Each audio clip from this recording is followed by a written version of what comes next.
Hello everyone, and welcome back to Nightmare Narratives. I can picture some of you already in bed, maybe some of you just getting home from work.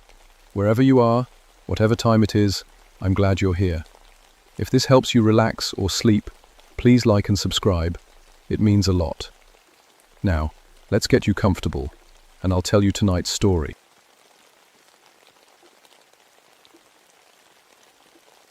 My name is Joshua Millwright, and I've been a park ranger in West Virginia for 14 years. I'm telling you this story because what happened to me in Devil's Backbone Ridge changed everything I thought I knew about these mountains. I grew up here in Appalachia, third generation. My grandfather worked the coal mines until his lungs gave out, and my daddy taught me these hills like the back of my hand. I married my high school sweetheart, Helen, and we got 2 boys. Tommy's 8, and little Jake just turned 6. Been living the American dream, I suppose, until that October day in 1967 when everything went sideways. See, I never believed in the old stories. You know the ones, things that go bump in the night, creatures in the deep hollows, spirits that ain't supposed to be walking around. My grandmother used to tell tales about things in the mountains that would make your hair stand up, but I figured they were just stories to keep kids from wandering off. I specialized in search and rescue operations. In 14 years, I'd brought back 47 lost souls, and I was proud of that record. When folks got turned around in these woods, or when hunters didn't come home when they were supposed to, they called me. I knew every trail, every cave, every creek in 100 square miles of Monongahela National Forest. It was a Thursday morning when the call came in. Donald Fleming had been camping with his wife Sarah and their 2 kids, Linda, age 12, and Bobby, just 10 years old. They'd been missing for 3 days. Fleming had driven down to the ranger station in his old pickup truck, hat in his hands, looking like he hadn't slept since they disappeared. I went to get supplies, he told me, voice shaking. Left them at the campsite for maybe 4 hours. When I got back, they were just gone. The temperature was dropping fast that week. Early frost warnings were out, and nighttime lows were hitting near freezing. A family lost in these conditions wouldn't last long, especially not kids. I loaded up my gear, radio, first aid kit, emergency supplies, and my trusty compass that had never steered me wrong. Pete Atwood, another ranger, was assigned as my backup. Pete was younger than me, maybe 25, but he was solid and knew the woods. We drove out to Devil's Backbone Ridge in the Park Service truck. The name alone should have warned me. Local Cherokee had avoided that area for generations, though I didn't know why back then. As we bounced along the dirt road, I noticed things were quieter than usual. No birdsong, no squirrels chattering. Even the insects seemed to have gone silent. "You notice how still it is out here?" Pete asked, rolling down his window. I had noticed, but I figured it was just the weather. Animals tend to hunker down when a cold front moves through.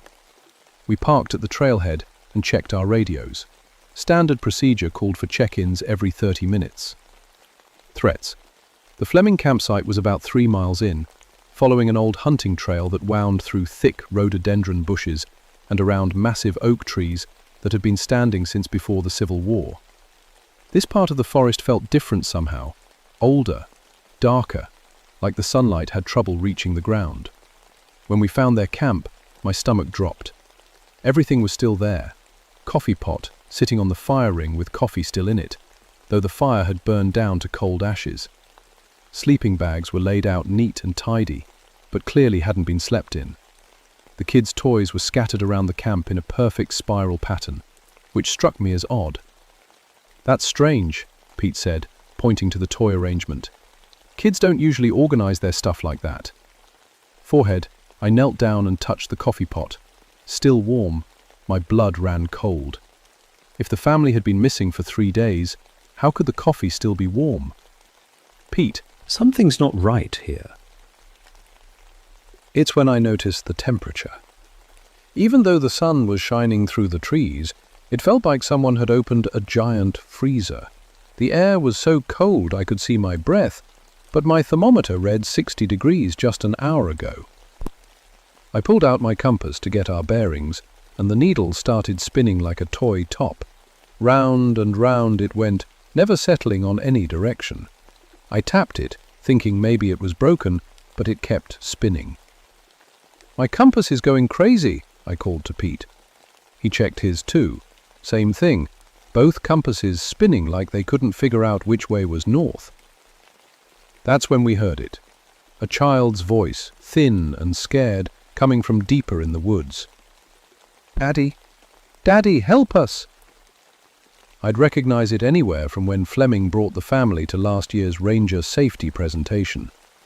But the voice was coming from a place where no child should be, a hollow that dropped down into a limestone cave system locals called the Devil's Throat.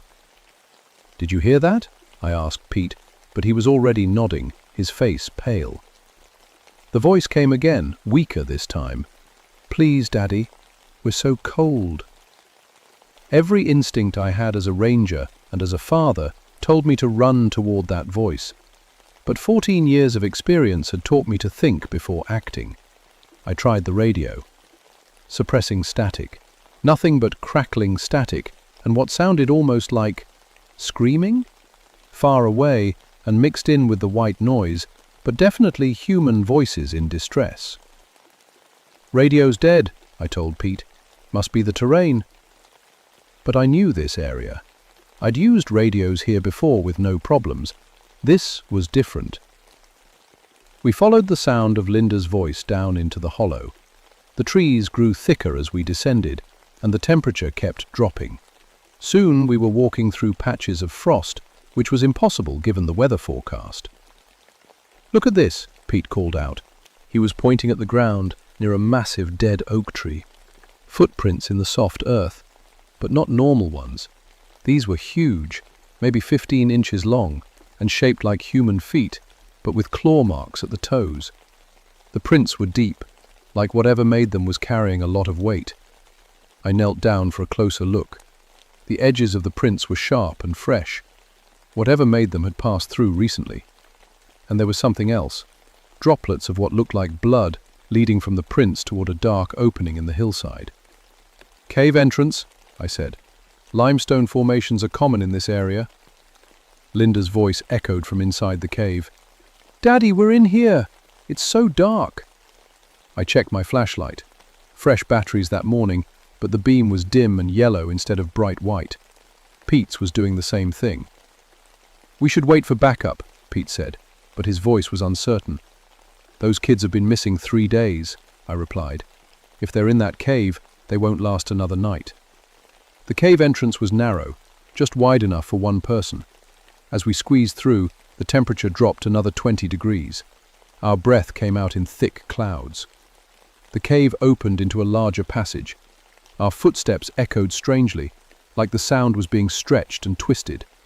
The walls were covered in scratch marks, deep gouges in the limestone that would have taken incredible strength to make. "What kind of animal could do that?" Pete whispered. I ran my fingers along the gouges.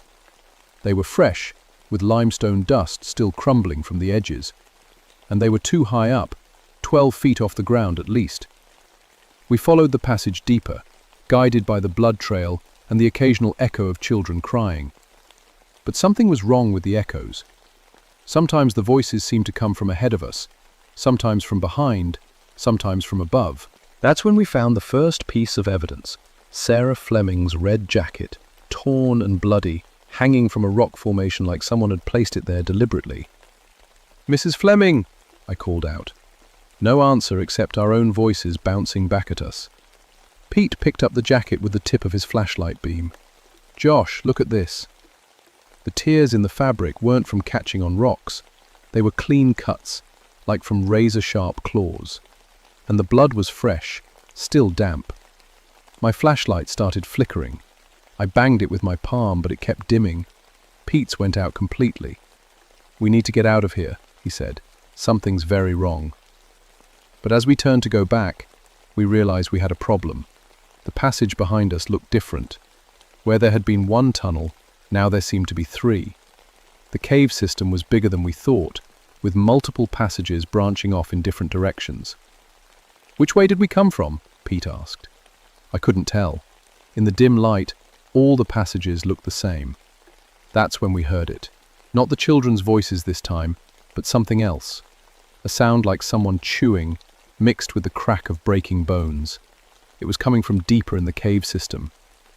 "What is that?" Pete whispered. Before I could answer, we heard Donald Fleming's voice echoing through the caves. But it was wrong somehow. Too deep, too hollow, like it was being spoken through a tube. "Boys, down here! I found them! They're hurt bad, but they're alive!" Relief flooded through me. We'd found them. But as we moved toward Fleming's voice, Pete grabbed my arm. "Josh," he said quietly, "didn't Fleming say he was at the ranger station when we left? How did he get here?" Penetration hit me like a punch to the gut. Fleming was still back at headquarters, filing the missing persons report. He couldn't be down here in these caves. So whose voice were we following? The chewing sounds grew louder, and Fleming's voice called out again. "Hurry up, boys, Sarah's bleeding pretty bad." But now I could hear slurping quality that made my skin crawl. Blockchain gave one last flicker and went completely dark. In the absolute blackness of the cave, we heard breathing that wasn't our own. Deep, ragged, hungry breathing coming from somewhere very close by. We stood frozen, in complete darkness, listening to that horrible breathing. It was slow and deliberate, like whatever was making the sound was savoring the moment. "Pete," I whispered as quietly as I could, "do you still have matches?" After a tiny flame flared up as Pete lit a match. The light was weak, but it was enough to see that we were in a larger chamber now. The walls were covered with more of those deep scratch marks, and there were bones scattered on the ground. Old bones, yellowed with age. But what made my blood freeze was what I saw in the flickering light, just at the edge of the match's glow. A pale, impossibly thin arm disappearing around a corner. The arm was too long, with fingers that stretched like spider legs. The match burned down to Pete's fingers and went out. "Did you see that?" he breathed. Championships before I could answer, we heard children laughing somewhere in the darkness. Not scared crying like before, but happy laughter, like kids playing in a backyard. It was the most wrong sound I'd ever heard in that cold, bone-filled cave. "Uncle Pete! Uncle Josh!" It was Bobby Fleming's voice. "Come play with us!" The voice was coming from a passage to our right. Pete lit another match, and we could see drawings on the walls, not cave paintings, but something carved deep into the rock. They showed stick figures, but the figures were eating other figures. Lots of them, Pete said, studying the carvings. Real old. As we moved deeper into the cave system, following the children's voices, I started noticing other things. Pieces of clothing hanging from rock formations, a hiking boot here, a torn shirt there. But the clothing looked like it came from different time periods. Some pieces looked modern, but others seemed much older. We found another chamber, this one bigger than the first. Our matches showed a horrifying sight, bones arranged in neat piles against the walls. Human bones.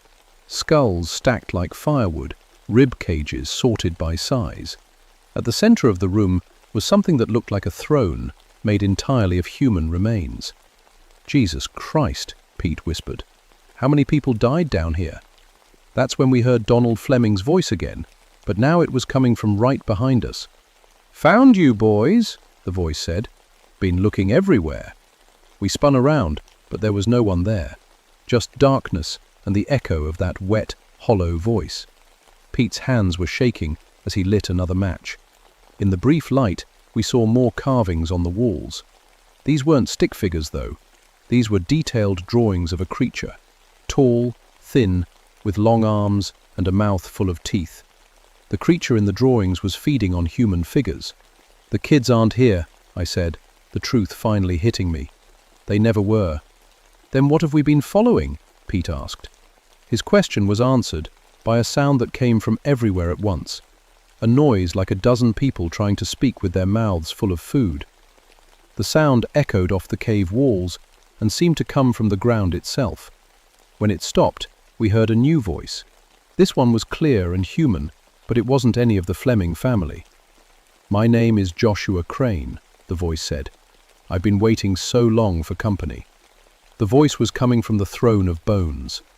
As Pete lit another match, we could see a figure sitting there, tall, impossibly thin, with skin like old paper. It wore the rotted remains of clothes that might have been from the 1800s.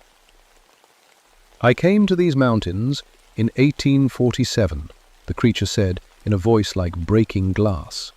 "Winter was harsh that year. Food ran out.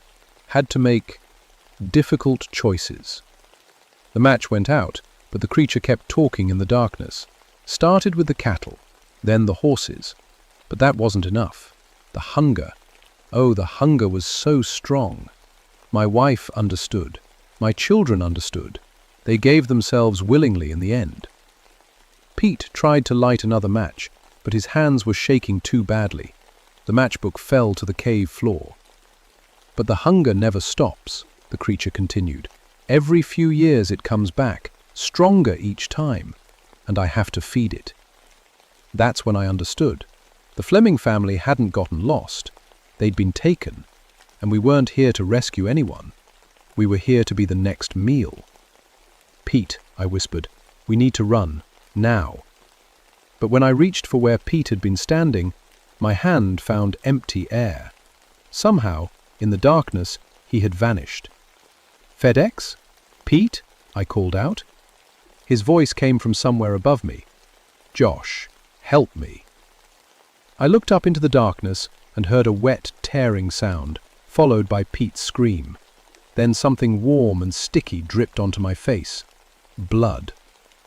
I ran blindly through the cave passages, my hands stretched out in front of me, feeling my way along the walls. Behind me, I could hear that horrible chewing sound again, along with Pete's voice getting weaker and weaker. "Josh, don't leave me, please." But I kept running. God help me, I kept running. Proliferation. I stumbled into another chamber, this one smaller than the others. My hands found what felt like bundles on the ground, soft bundles wrapped in cloth. I didn't want to know what they were, but I had to check. My fingers found small bones, a child's skull, tiny rib cages. These were the Fleming children, or what was left of them. Prejudice. I heard footsteps, slow, deliberate footsteps that echoed through the caves. And that voice, Joshua Crane's voice, getting closer. "Don't run," he called out. "The hunger is easier if you don't fight it. Your friend learned that." I fumbled in my pocket for my emergency kit and found a small flashlight I'd forgotten about. It gave off just enough light to see that this chamber had only one way out, back the way I'd come. I was trapped. The footsteps stopped just outside the chamber. In the weak light of my small flashlight, I could see a shadow on the wall, the outline of something that stood nearly 9 feet tall, with arms that hung down to the ground. "You have children," Joshua Crane's voice said. "I can smell them on you. 2 boys. The younger one, he would be so tender." My blood turned to ice. How could this thing know about Tommy and Jake? "I've been watching your family for weeks," the creature continued, "learning about them. The older boy walks to school through the woods behind your house. The little one plays in your yard every evening after dinner." The shadow on the wall moved closer to the chamber entrance. "Bring them to me, Joshua Millwright. Bring them to the cave, and I'll make it quick. For all of you." "Never," I whispered. The creature laughed, a sound like breaking bones. "Then I'll come get them myself. And when I do, I'll make sure they understand that their daddy could have saved them, but chose not to." That's when I saw something else in the weak light. Drawings on the wall behind me that I hadn't noticed before. But these weren't like the others. These showed a man fighting the creature with what looked like a knife.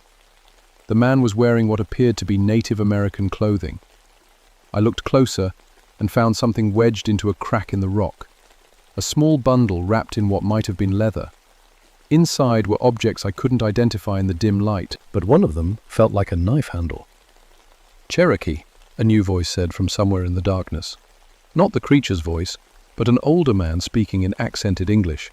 "My great-grandfather bound that thing here in 1848. The binding is weakening. I spun around but saw no one. "Who's there?" I called out. "Joseph Running Bear," the voice replied.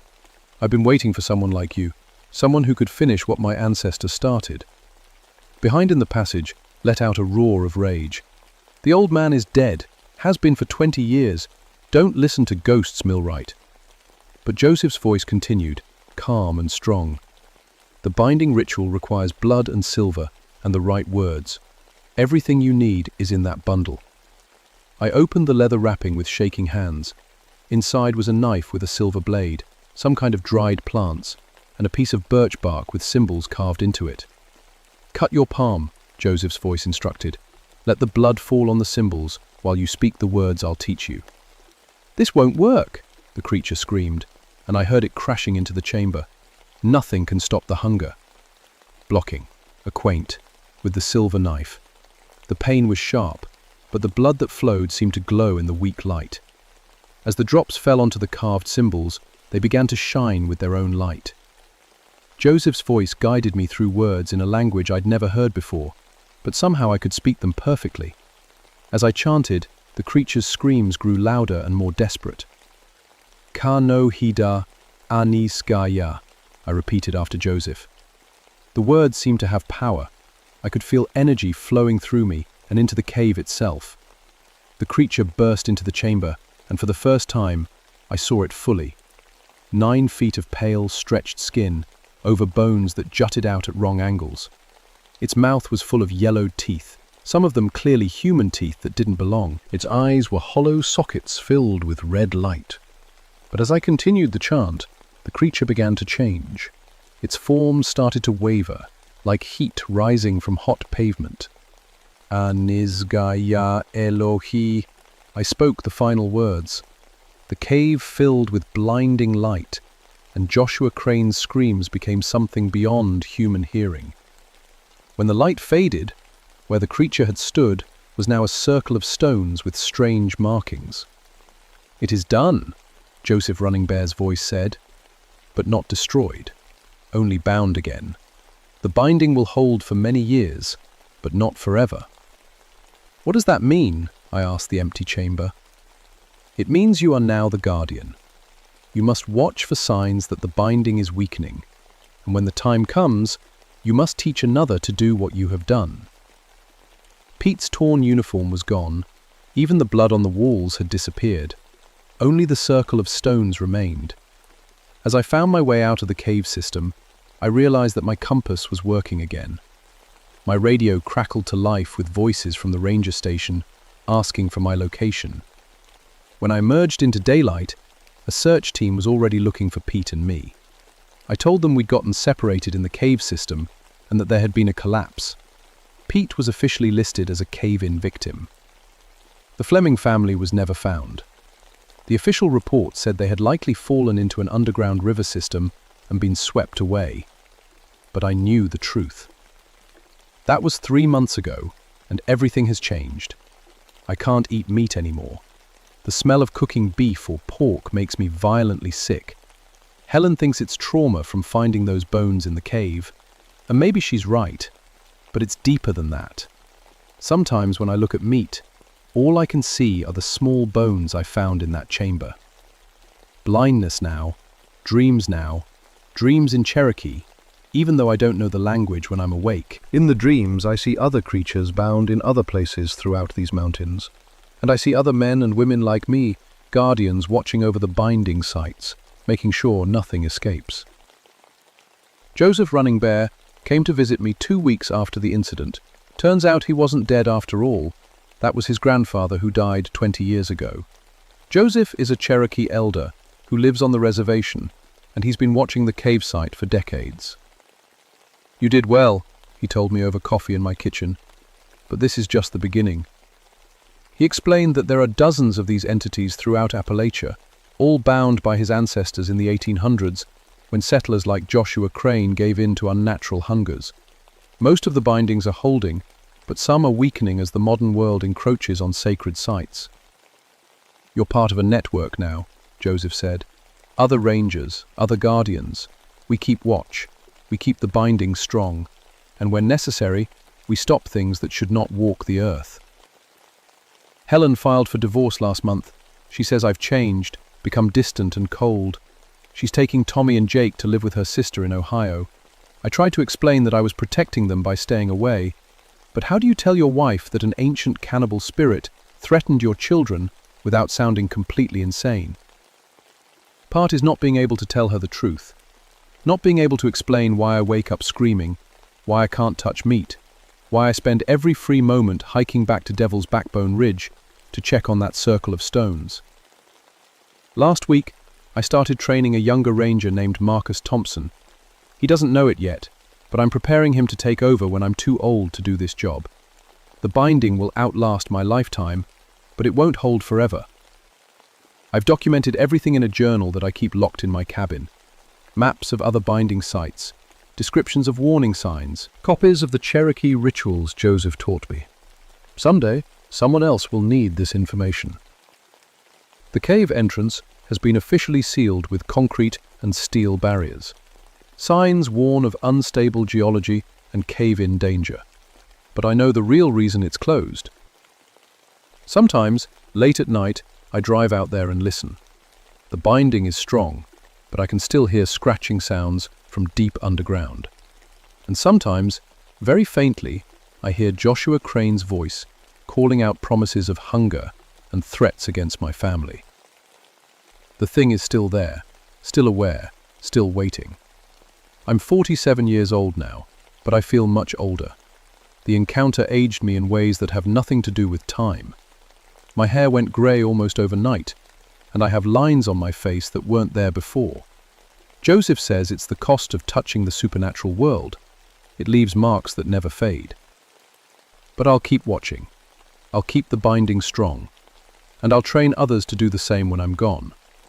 Because if there's one thing I learned in those caves, it's that some hungers never die.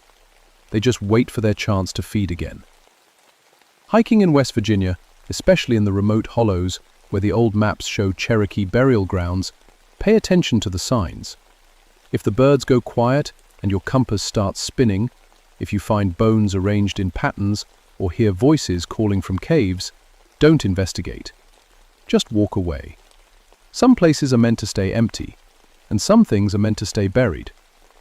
But sometimes, in the middle of the night, when the wind is howling through the mountains, I wonder if the binding will hold. I wonder if Joshua Crane's hunger is growing stronger. I wonder if I'll be enough to stop it when the time comes.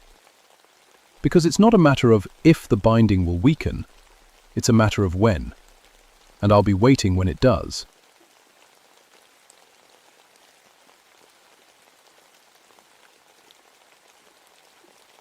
My name is Franklin Morehouse, and I've been a park ranger in the Cherokee National Forest for 11 years now. I love this job, the quiet mountains, the old stories, the way history sits heavy in these woods like morning fog. I have a PhD in Appalachian studies, but I chose the ranger life over teaching in some stuffy classroom. Out here, I can touch the past with my own hands. Seminated 1974, when everything changed. The leaves were just starting to turn, painting the ridges in soft reds and golds. I was sitting in my office at the visitor center when the call came in. "Frank, we got a problem up on Croatoan Ridge," said my supervisor, Bill Henderson. His voice sounded tight. "Someone's been messing with the historical markers. Third report this week." Parents Croatoan Ridge wasn't a place most tourists visited. It was 12 miles from the nearest road, hidden deep in the forest, where an English settlement had tried to take root back in the 1590s. They'd failed, like so many others. The Cherokee had stories about that place, but they didn't like to talk about them. "What kind of damage are we looking at?" I asked, already reaching for my hiking gear. Markers knocked over, carved stones moved around. But here's the weird part. Folks are hearing things up there. Children singing old songs. Kids that ain't supposed to be there. I laughed a little. "Come on, Bill. Probably just some local kids playing pranks." "Maybe so. But Charlie Swimmer called this morning. You know he don't call unless it's serious." That stopped my laughing. Charlie Swimmer was a Cherokee elder, a medicine man respected throughout the community. If he was worried about something, it was worth paying attention to. Fireplace, I packed my gear and headed out. The hike to Croatoan Ridge took me through some of the prettiest country in Tennessee. Rolling hills covered in thick hardwood forest, crystal clear streams, and rock formations that looked like sleeping giants. But as I got closer to the ridge, something felt different. The birds weren't singing much. The air felt heavier somehow. Horizontal sight, I could see what Bill meant. The wooden markers that told visitors about the lost colony were scattered around like someone had kicked them over. But that wasn't the strangest part. The old foundation stones, some weighing hundreds of pounds, had been moved into a perfect circle. No way kids could have done that. I set up my camp and started documenting the damage. As the sun got lower, the forest around me grew quiet. Too quiet. I'd been in these woods thousands of times, but I'd never heard silence like this. Burnett, that's when I heard it. Flattened at first, coming from deeper in the trees. Children's voices, singing something that sounded old, really old. The melody was strange, unlike anything I'd heard before. It made my skin crawl. I followed the sound, my flashlight bleed dancing between the trees, always just ahead of me, always just out of reach. As I walked, I noticed things that made my throat tight. Flowers along the path were wilted black, like they'd been touched by frost. The temperature was dropping fast, too fast for a September evening. The singing stopped. I stood there in the sudden silence, my breath coming out in little white puffs. That couldn't be right. It had been 70 degrees when I started hiking. I made my way back to camp, but sleep didn't come easy. Every time I closed my eyes, I could hear that melody playing in my head. And I kept thinking about something Charlie Swimmer had told me years ago. Some places remember things, Frank, and some things don't want to be remembered. The next morning, I radioed for help. The site was bigger than our record showed, and I was going to need expert assistance. Dr. Patricia Holbrook arrived 3 days later with a truck full of archaeological equipment and a smile that could light up the forest. "Frank, good to see you again," she said, grabbing my hand in both of hers. We'd worked together on several historical sites over the years. Pat was the best archaeologist I knew, and one of the few people who understood why these old places mattered. "You picked an interesting site for me," she said, looking around at the scattered stones. "The ground-penetrating radar is picking up structures we never knew existed. There's a whole network of chambers under here." We spent the day mapping the site properly. Pat's equipment showed foundation walls extending much further than anyone had imagined. The original settlement had been 3 times larger than the history books said. But there were other things the radar showed too. Spaces that didn't make sense. Chambers that seemed to twist and turn in impossible directions. "Look at this," Pat said, pointing at her screen. "These underground areas, they're not random. They're arranged in patterns. Protective patterns, if I had to guess." Chapter afternoon, while Pat worked on the radar readings, I started digging around the foundation stones. About 3 feet down, I found something that made my hands shake. A small skeleton, clearly a child's, buried without ceremony in what looked like a hastily dug grave. Then another, and another. "Pat, you need to see this." She came over and knelt beside me. Her face went pale when she saw what I'd uncovered. These children, they weren't buried properly. No coffins, no grave goods, just thrown in the ground. Why would they do that? I don't know, but whatever happened here, it happened fast. "Look at this." She pointed to scratch marks on the bones. These children didn't die peacefully. As evening approached, we decided to stay overnight to document everything properly. Pat set up her equipment around the main foundation area while I made camp nearby. The sun disappeared behind the trees, and that unnatural quiet settled over the ridge again. That's when the temperature dropped, which I was talking to the chat, but returned the treat sofa stand. We can talk the formases with instance with his health. That's when the treat, by a future over the groom. That's when the concern was helping to the treats which was now between the croom, and I was being part of the shows of the world. The guest was with her time, and the people who the protectedly heard with her Britta world. But he took the temp, we defined individuals. That's when the temperature dropped again, which was a treat from the croom, and the faction cape in. The fought her to do, which was problem in the good court, in the fire. The right of the performance, but is not in the treat some of the croom, but is little different Britta. She treat, which was cloused, and she short her. But the world was released with her resolved, the shows of the treat, to really supposed. That's when the temperature dropped again, which was now between the croom, and the faction cape in. The first was working to the treats, which was wandered for the groom, which was cloused between the treat. The treat to grow enough, but he showed with the treat somewhere. The beginning that worg, which was crieted for the ridge. That's when the temperature dropped again, which was making the real time of the ridge. That's when the temperature dropped again, which was working to the treats, to really supposed. It is discovered while the treat, to really supposed. Per treat was alls, to find 'em. That's when the temperature dropped. Jesus, what's with the cold? Pat asked, pulling her jacket tighter.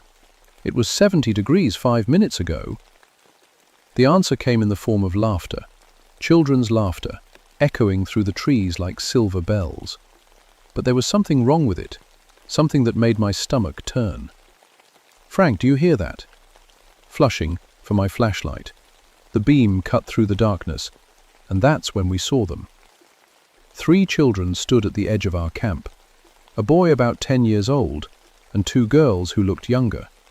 They wore clothes that belonged in a history book, rough wool and linen, the kind of thing English colonists might have dressed their children in centuries ago. But these kids were pale, almost see-through, and their eyes were completely black. "Hello," the oldest girl said, her voice sweet and clear. "Are you here to play with us?" Pat grabbed my arm. "Frank, those are the children from the graves. I recognize the clothing fragments we found." The boy smiled, and his teeth looked too sharp. "We've been waiting such a long time for new friends. Won't you come play with us?" I stood up slowly, putting myself between Pat and the children. Something deep in my gut was screaming that these weren't children at all. Not anymore. "We don't want any trouble," I said, surprised by how steady my voice sounded. The youngest girl giggled. "No trouble. We just want to show you our games. Our special games that we've been playing since the sickness took our parents." "What sickness?" Pat whispered. "The one that made us special," the boy said. "The one that made us hungry." The children started moving closer, and with each step, the temperature dropped another degree. My breath was coming out in thick, white clouds now. Pat's equipment started sparking and crackling. "Come with us," the oldest girl said, reaching out her hand. "Come see where we live now. Come see what we've built in the dark places under the earth." When I grabbed Pat's hand and ran. We didn't stop running until we reached my truck, but when I tried to start it, nothing happened. The engine was dead, and ice had formed on the windshield. "This isn't possible," Pat kept saying. "This just isn't possible." I led her to a ranger station about 2 miles away, an old cabin I used for equipment storage. We barricaded ourselves inside and waited for dawn. Pat spent the night staring out the window, watching for movement in the trees. "They followed us," she whispered around 3 in the morning. "I can see them out there, just standing, watching." I looked where she was pointing, but I couldn't see anything. That scared me more than if I had seen them. When the sun came up, we hiked back to the site. Our equipment was still there, but it had been rearranged. Pat's radar unit had been moved directly over one of the underground chambers. The screen was still on, showing readings that made her gasp. "Frank, look at this. The chamber system is active. I'm reading movement down there, lots of movement." I stared at the screen. According to the readout, there were dozens of figures moving through the underground spaces, figures the size of children. "We need to get down there," Pat said. "We need to see what's really happening." Every instinct I had screamed against it, but I knew she was right. Whatever was going on, we needed answers. We found the entrance hidden behind a cluster of fallen stones, a narrow opening that led down into total darkness. Pat went first with the flashlights, while I followed with a rope and emergency supplies. The tunnel sloped downward for about 50 feet before opening into a chamber that took my breath away. The room was huge, carved from solid rock. The walls were covered in symbols I didn't recognize.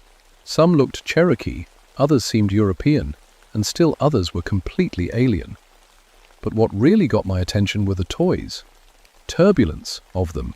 Dolls made from corn husks and cloth, wooden hoops, carved animals, marbles made from clay. They were arranged in neat little piles, like someone had just finished playing with them, and they looked fresh, like they'd been made yesterday instead of 400 years ago. Transporting. Pat, look at the walls. She swung her flashlight beam around, and we both saw them at the same time. Handprints. Hundreds of small handprints covering every surface. But these weren't ancient markings. The mud was still wet. "We need to leave," I said. "Right now." But when we turned to go, the children were there. All of them this time. Not just the 3 we'd seen before, but dozens of pale, black-eyed children in period clothes. They filled the tunnel entrance, blocking our way out. "You came to play," the boy said, his voice echoing strangely in the chamber. "We knew you would. Adults always do, eventually." Pat stepped forward, her scientific mind still working, despite the fear. "What happened to you? What happened to your parents?" The oldest girl smiled that terrible smile. "They got sick, just like you're going to get sick.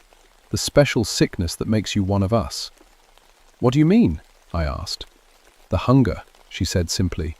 "The need to feed, to take what keeps you warm and bright and alive. Our parents fed us for a while, but they got all used up. We've been so hungry since then, so very, very hungry." That's when I understood.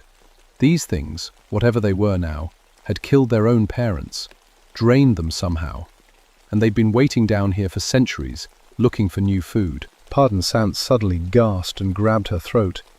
I can't breathe properly." Lend as I could see what was happening. The color was draining from her skin, and her breath was coming out in short, shallow puffs. The children were doing something to her, feeding on her somehow. "Stop it!" I shouted. "Blankets," the boy laughed.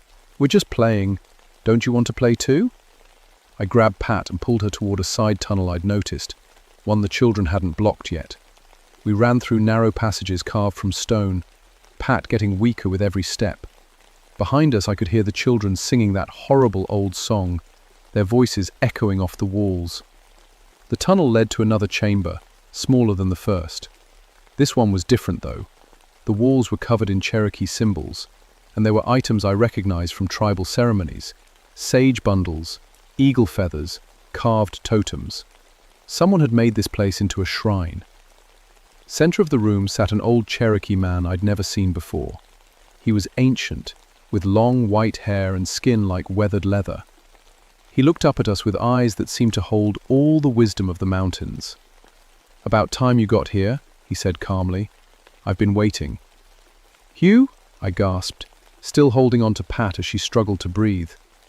"Joseph Swimmer," he said, standing with more grace than his age should have allowed.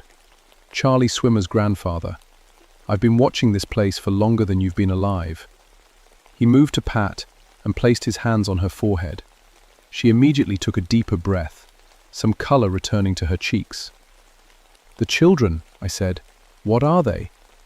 Jeff's face grew grim. "Not children. Haven't been children for a very long time. They're something much older and hungrier. The English colonists didn't know what they were dealing with when they settled here. This was sacred ground, protected by our people for good reason. Perceived from what? From things that should stay buried, the spirits that live in the dark places between worlds. The colonists built their settlement right on top of one of our binding sites, broke the protections we'd maintained for generations. Pat was sitting up now, looking more like herself. But the children we found, they were real children once. Neutral nodded sadly. Yes, real children who got infected by what lived under this ground. The entities possessed them, used their innocent appearance to get close to the adults. Then they fed, drained the life from their parents, their neighbors, everyone in the settlement. "How do you know all this?" I asked. "Because my people were here. We watched it happen. We tried to help, but it was too late. The binding was broken, and those things were loose. All we could do was contain them again. Symbols in this room, a new binding place. We've been maintaining it ever since, keeping those things locked underground. But you archaeologists, with your digging and your equipment, you've been weakening the seals. They're almost free now." As if to prove his point, we heard the children's voices getting closer. Their song was louder now, more urgent. "What do they want?" Pat asked. Joseph's eyes were dark with old knowledge. To feed, to spread. They've been trapped down here for centuries, getting weaker. But now they have fresh life force to drain. They'll use you to get stronger. Then they'll go looking for more victims. More children to possess. More adults to feed on. The singing was right outside the chamber now. I could feel that unnatural cold seeping through the walls. "How do we stop them?" I asked. Joel pulled out items from a leather pouch. Tobacco, sage, small carved stones. The old way, Cherokee way. But it requires sacrifice. Someone has to stay behind to anchor the new binding. Someone has to feed their life force into the protective wards to make them strong enough to hold. Pat grabbed my arm. "No, there has to be another way." "Sometimes there isn't," Joseph said quietly.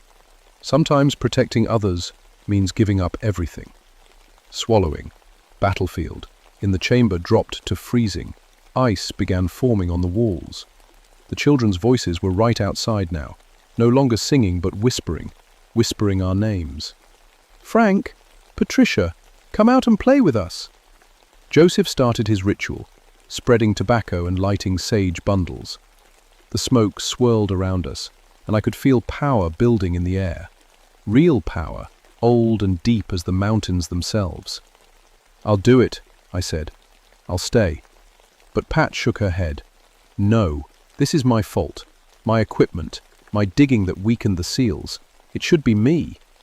Scratching sounds, like fingernails on stone. The children were trying to claw their way in. Joseph looked at both of us. "Neither of you understands. The binding doesn't require death. It requires choice. Someone has to choose to become part of this place, to become its guardian, to stay connected to the protective wards for the rest of their life." "What does that mean?" I asked. "It means whoever does this will be bound to this ridge forever. You'll age slower, live longer, but you can never leave for more than a few days at a time.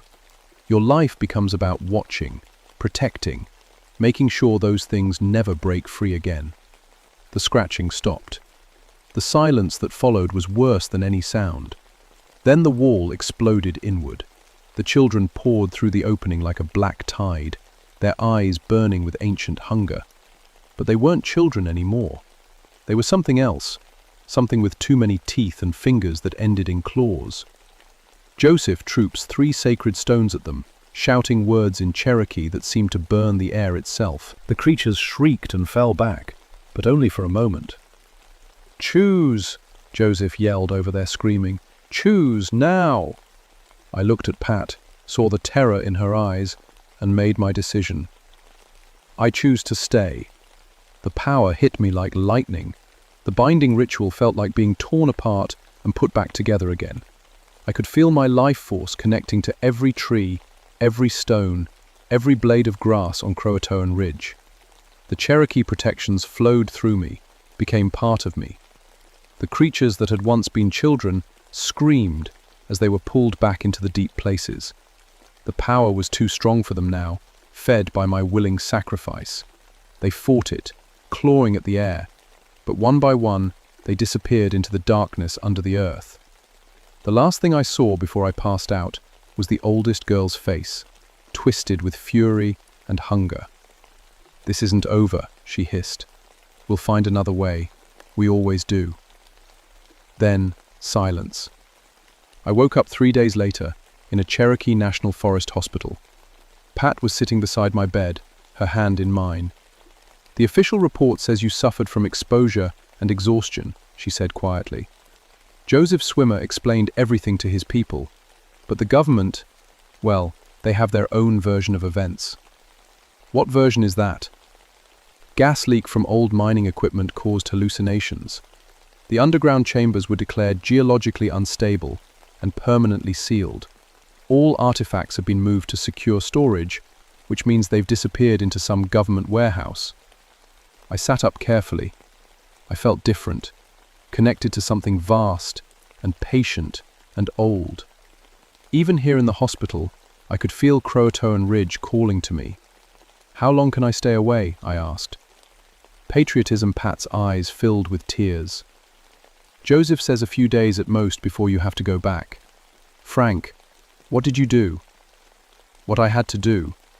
She squeezed my hand. "I'm staying in the area. Got myself assigned to document Cherokee historical sites. Someone needs to help you watch." 6 months later, I was back at work as if nothing had happened. Officially. Unofficially, I'd become something else entirely. I could sense disturbances in the forest from miles away. I aged slower than normal people, and I could never leave the mountains for more than 3 days without feeling like I was dying. But I wasn't alone. Joseph Swimmer became my teacher, showing me the old ways of protection and binding.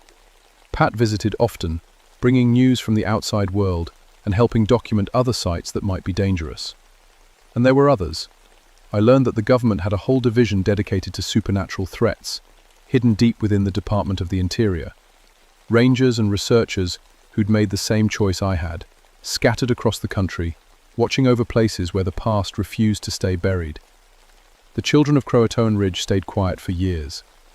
But sometimes, late at night, I could hear them down there in the deep places, singing their ancient songs, waiting for their chance.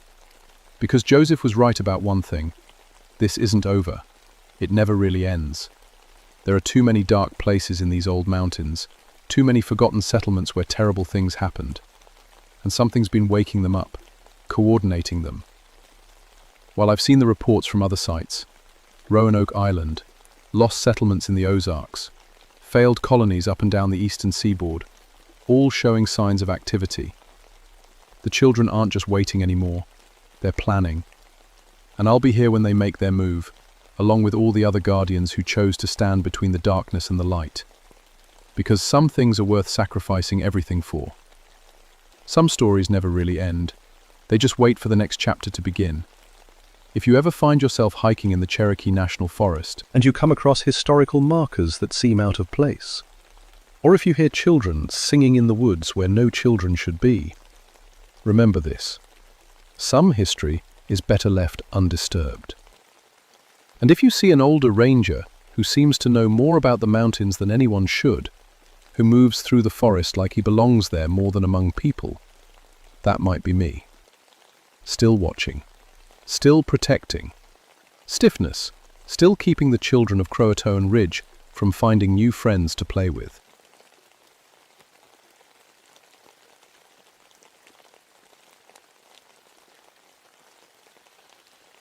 My name is Samuel Birchwood, and I've been a ranger at Daniel Boone National Forest for 17 years.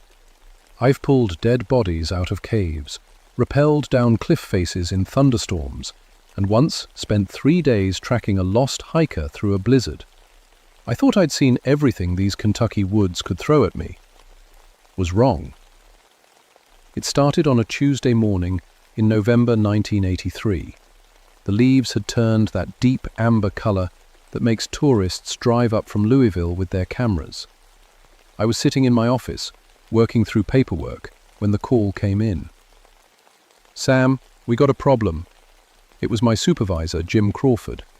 His voice had that tight edge that meant serious trouble. "Missing persons report.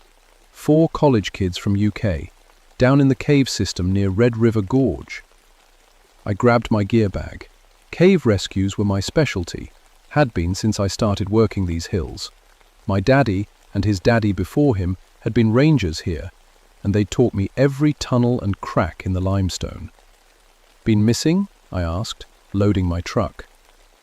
3 days. geology students doing some kind of research project. Last radio contact was Sunday night. That made my stomach twist. 3 days in those caves meant hypothermia, dehydration, or worse. The cave systems around Red River Gorge were like a maze underground. Easy to get lost, easier to get hurt. I drove out to the cave entrance they'd been exploring. It was one I knew well. We called it Morrison Cave, after the family that used to own the land. The students' cars were still parked at the trailhead. Their equipment was laid out neat and organized near the cave mouth, like they'd just stepped inside for a quick look. That's when I noticed something odd. Their rope was still anchored at the entrance, disappearing down into the darkness. But it was tied in knots I'd never seen before. Complex, twisted things that looked almost decorative. No caver I knew tied knots like that. Plausible. I called down into the cave. "Hello? UK geology team, can anyone hear me?" My voice echoed back, but there was something wrong with the echo. It sounded like it was coming from too far away, like the cave was much deeper than I remembered. I checked my gear one more time. Headlamp, backup light, rope, first aid kit, radio, everything a cave rescue required. I'd done this hundreds of times. But as I started down into Morrison Cave that morning, something felt different.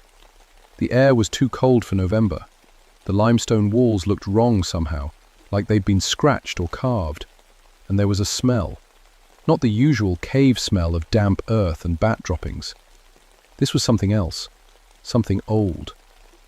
I called Jim on my radio. "Base, this is Birchwood. I'm going down. Cave entrance shows signs of unusual activity. Send backup in 2 hours if you don't hear from me." "Kinemise, copy that, Sam. Be careful down there." I hooked my rope to the anchor point and started my descent. The familiar weight of my gear felt comforting as I dropped into the darkness. My headlamp beam cut through the black, showing the rough limestone walls and the narrow passage ahead. After about 50 feet, the cave opened into a chamber I'd explored dozens of times before. Except it looked different now. Bigger. The ceiling seemed to stretch higher than my light could reach, and passages led off in directions that shouldn't have existed. That's when I heard it. Congressional. A voice. Soft, like a woman humming. It seemed to come from everywhere and nowhere, echoing off the walls in a way that made my skin crawl. Play back and listened hard. Just the drip of water and the sound of my own breathing. But I could swear I'd heard something. Discriminate. "Hello?" I called out. "UK geology team?" Came again, clearer this time. Definitely a woman's voice, but the tune was old-fashioned, like something my grandmother might have sung. It was coming from deeper in the cave. I checked my compass. The needle was spinning slowly, like it couldn't decide which way was north. I tapped it, thinking maybe I damaged it on the way down, but it kept spinning. Behind the sudden silence, I heard something that made my blood run cold. Scratching sounds, like fingernails dragging across stone. They seemed to come from all around me, from the walls themselves. I swept my light across the chamber, looking for the source. The scratching stopped. On the wall directly in front of me, carved deep into the limestone, were fresh letters. They looked like they'd been scratched there moments before. "Tell old Jack Bell his time has come." I stared at those words, my mind racing. Jack Bell was my grandfather's name. He died 15 years ago. Nobody called him Jack except family, and nobody alive knew he'd once explored these caves as a young man. The temperature in the cave suddenly dropped. I could see my breath in the beam of my headlamp. Ice crystals started forming on the walls, which was impossible 60 feet underground in November. That's when I decided to call for backup. I keyed my radio, but all I got was static. The signal should have been strong this close to the entrance, but something was interfering. I tried again, adjusting the frequency, but nothing came through except white noise that sounded almost like whispering. I decided to continue the search. 4 kids were down here somewhere, and whatever was happening to me, they were probably experiencing it too, maybe worse. the largest passage leading deeper into the cave. My rope played out behind me as I moved carefully through the tunnel. The walls here were covered in scratches, not random marks, but deliberate patterns, almost like writing, but in no language I recognized. The passage opened into another chamber, this one smaller and more familiar. I'd been here before during training exercises, but something was different. In the center of the room, where there used to be a small pile of rocks, someone had built a careful arrangement of stones. They formed a perfect circle, with strange symbols scratched into each rock. Inside the circle were 4 backpacks, modern ones, with University of Kentucky patches. I approached carefully, my light sweeping the area for any sign of the students. The backpacks were arranged neatly, like someone had placed them there on purpose. I opened the nearest one and found a wallet with a student ID. Jenny Morrison, age 20, geology major. Her notebook was still inside, filled with careful drawings of rock formations and cave maps. But the last few pages were different. The writing got more frantic, the letters bigger and shakier. I read the final entry by the light of my headlamp. November 13, day. Can't find the way out. Passages keep changing. Sarah swears the tunnel we came through isn't there anymore. Mike is talking to himself, says he can hear his dead sister calling him. The scratching sounds won't stop. Something is in here with us. Something that knows our names. The voice is getting stronger. It knows things about us. Personal things. It told Sarah about her father's drinking problem. It told Mike about the accident he never told anyone about. It's learning from us. Going to try the Eastern Passage. If anyone finds this, don't come looking for us. Get out while you can.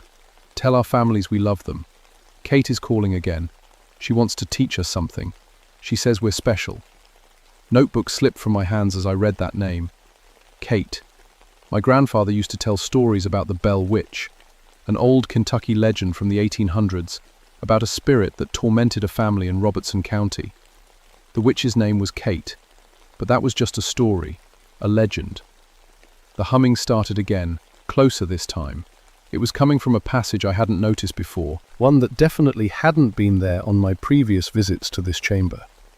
My compass was still spinning wildly, and now my watch had stopped working too. Followed the chants deeper into the cave. The passage was narrow, forcing me to crawl in some places. My headlamp illuminated scratch marks on every surface, forming patterns that hurt to look at directly. They seemed to shift and move in my peripheral vision. After what felt like an hour of crawling, the passage opened into the largest chamber I'd ever seen in this cave system. It was huge, cathedral-sized, with formations that shouldn't have existed, according to any geological survey I'd ever read. The chamber, I found 3 of the students. They were sitting in a circle, perfectly still, their eyes closed. For a moment I thought they were dead, but then I saw they were breathing. Slow, deep breaths, like they were sleeping. "Hey!" I called out, rushing toward them. "Can you hear me?" None of them responded. I knelt beside the first one, a young man with dark hair. His skin was cold to the touch, but he had a steady pulse. I checked his pupils with my penlight. They were dilated and unresponsive. That's when I noticed something that made my stomach turn. The 3 students looked older, much older.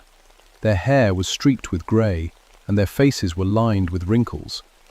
These were supposed to be 20-year-old college kids, but they looked like they'd aged decades. I checked the other 2. Same thing. Aged beyond recognition, but breathing steadily. "What happened to you?" I whispered. That's when she answered me. "They learned," said a voice right behind my ear. I spun around, my light cutting through the darkness, but there was no one there. "Absorbs the secrets of the deep places," the voice continued. It was definitely a woman's voice, with a slight accent I couldn't place. Old-fashioned, like the humming had been. "Just like you're going to learn, Samuel Birchwood." The voice knew my name. "Who are you?" I called out. "Where's the 4th student?" Laughter echoed through the chamber, coming from everywhere at once. "Oh, Samuel, your grandfather told you about me, didn't he? Old Jack Bell knew exactly who I was." My blood ran cold. My grandfather's name was Jack Birchwood, not Bell. But his mother had been a Bell before she married. It was a connection I'd never thought about. "Kate," I whispered. "Very good," the voice purred. "Kate Batts, the Bell Witch. Though I've learned so much since those simple days in Robertson County, I've grown stronger, hungrier." Rocks began to rain down from the ceiling. I covered my head and looked up, but I could see the stones appearing out of thin air, materializing in mid-fall. They struck the ground around me in a perfect circle, never touching me but trapping me in place. "The fourth student?" Kate's voice was amused now. "Jenny Morrison? She's special. She volunteered to be my voice in your world. She's helping me learn about your modern times." Tyler students began to stir, their eyes opening slowly. But when they looked at me, their expressions were empty, hollow. "They served their purpose," Kate said. "But you, Samuel, your family. Bell family blood runs in your veins. You're much more useful to me." The students stood up in unison, moving like puppets on strings. They began to walk toward me, their aged faces blank and emotionless. I grabbed my radio and tried one more time to call for backup. This time, instead of static, I heard Kate's laughter coming through the speaker. "No one's coming to help you, Samuel. This is between family now." I backed away from the approaching students, my mind racing. The aged geology majors moved with jerky, unnatural steps, like marionettes controlled by an amateur puppeteer. Their eyes were completely white now, no iris or pupil visible. I demanded. Kate's laughter filled the chamber. "I gave them what they wanted. Knowledge. They came here seeking secrets of the earth, and I showed them truths that mortal minds aren't meant to hold. The knowledge aged them, consumed them from inside." I reached the wall of the chamber and could retreat no further. The three students stopped just a few feet away, swaying slightly, their mouths opened in unison. "Join us, Samuel," they said in Kate's voice. "Your bloodline makes you perfect. The Bell family always had potential for the supernatural." "I'm not a Bell," I said, trying to keep my voice steady. "My name is Birchwood." "Names change," Kate replied through the students. "Blood doesn't. Your great-great-grandmother was Elizabeth Bell, sister to old John Bell himself, the one I tormented so deliciously in Tennessee. You have the gift, Samuel, the ability to bridge the world of the living and the dead." Perpendicular. The students raised their hands toward me, and I felt something pulling at my mind.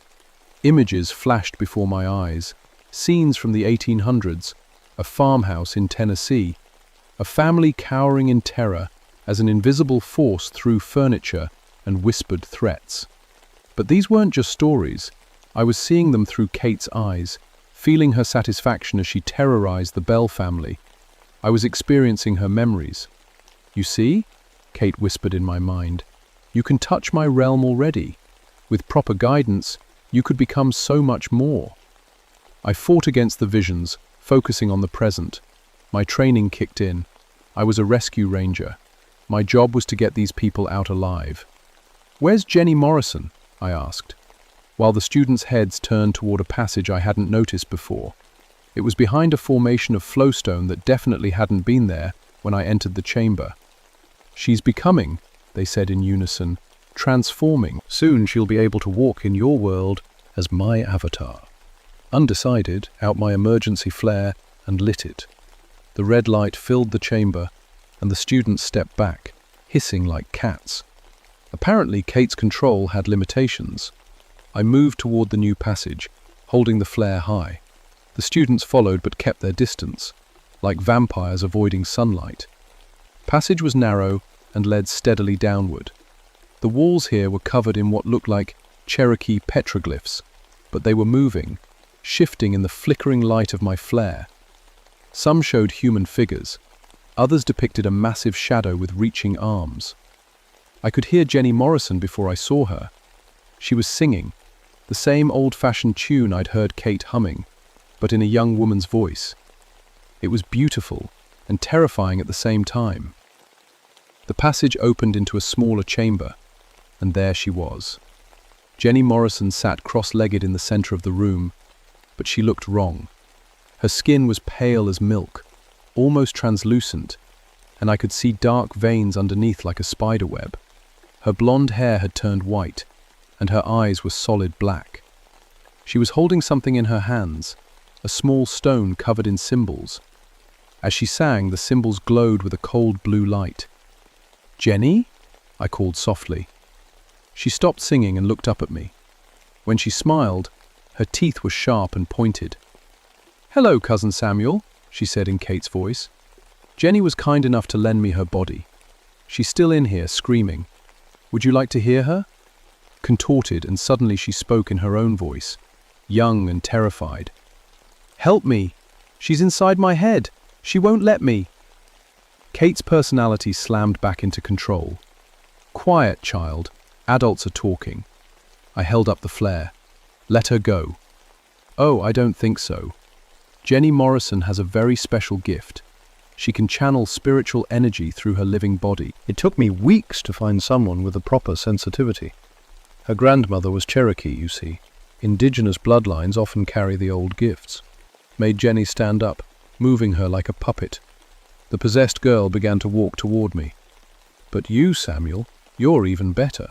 Bell blood and Cherokee heritage through your great-grandfather's line. You could host me completely, give me a permanent foothold in this world." My radio crackled to life. Through the static, I heard a familiar voice. "Sam? Sam, if you can hear me, I'm coming down. Alice Thornton, backup ranger. Jim sent me when you missed your check-in." Stabilized through Jenny. More playmates. How wonderful.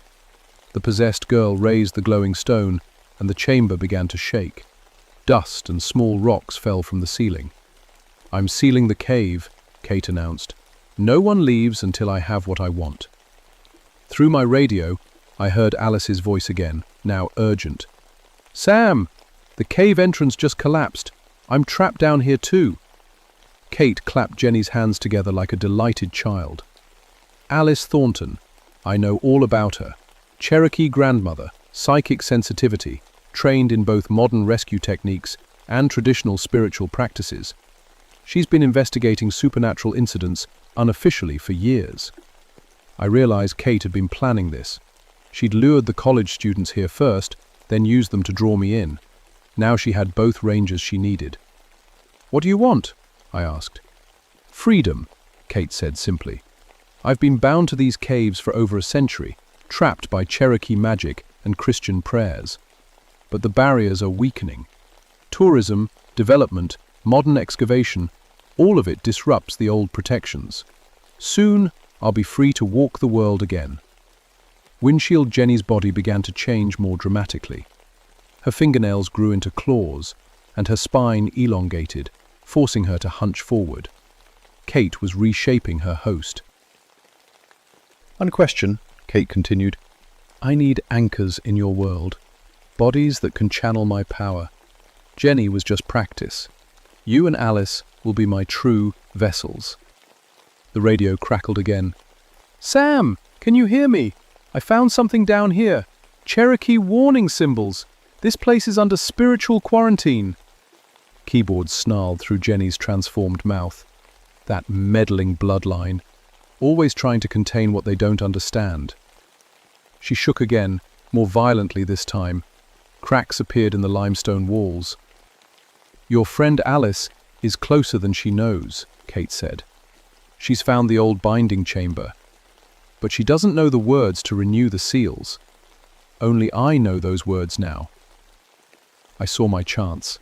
If Alice was at the binding chamber, maybe together we could figure out how to contain Kate again. But first, I had to get past Jenny.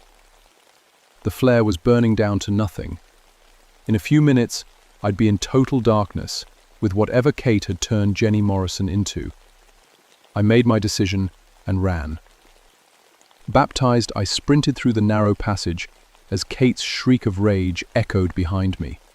Jenny's transformed body was fast, but the tight confines of the tunnel worked in my favor. I could hear her claws scraping against the limestone as she pursued me.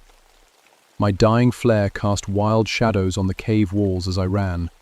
The petroglyphs seemed to writhe and dance in the flickering light, and I could swear some of them were trying to communicate with me, warnings in a language I almost understood. I burst into the main chamber where I'd left the 3 aged students. They were gone. vanished completely, along with their backpacks. Only the stone circle remained, and it was glowing now with the same cold blue light I'd seen in Jenny's hands. My radio crackled. "Sam, I can see your light. I'm in the chamber with the Cherokee symbols." I followed the sound of Alice's voice through a passage I was sure hadn't existed when I first entered the cave. The tunnel walls here were covered in fresh scratch marks that spelled out words in English. Family, blood, binding, freedom. Found Alice Thornton in a circular chamber carved entirely by human hands. The walls were covered floor to ceiling with Cherokee petroglyphs, and in the center of the room was a depression in the stone floor, filled with what looked like charcoal and burned bones.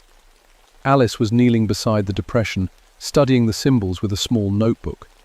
She looked up when I entered, and I saw she was younger than I'd expected, maybe 30, with long dark hair and intelligent brown eyes. "Sam Birchwood?" she asked. "Thank God you're alive. Jim Crawford sent me when you missed your check-in.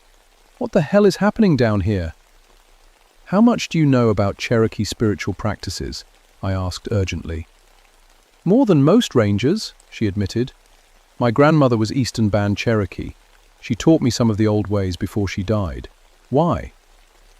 The chamber suddenly filled with Kate's laughter. It seemed to come from the walls themselves.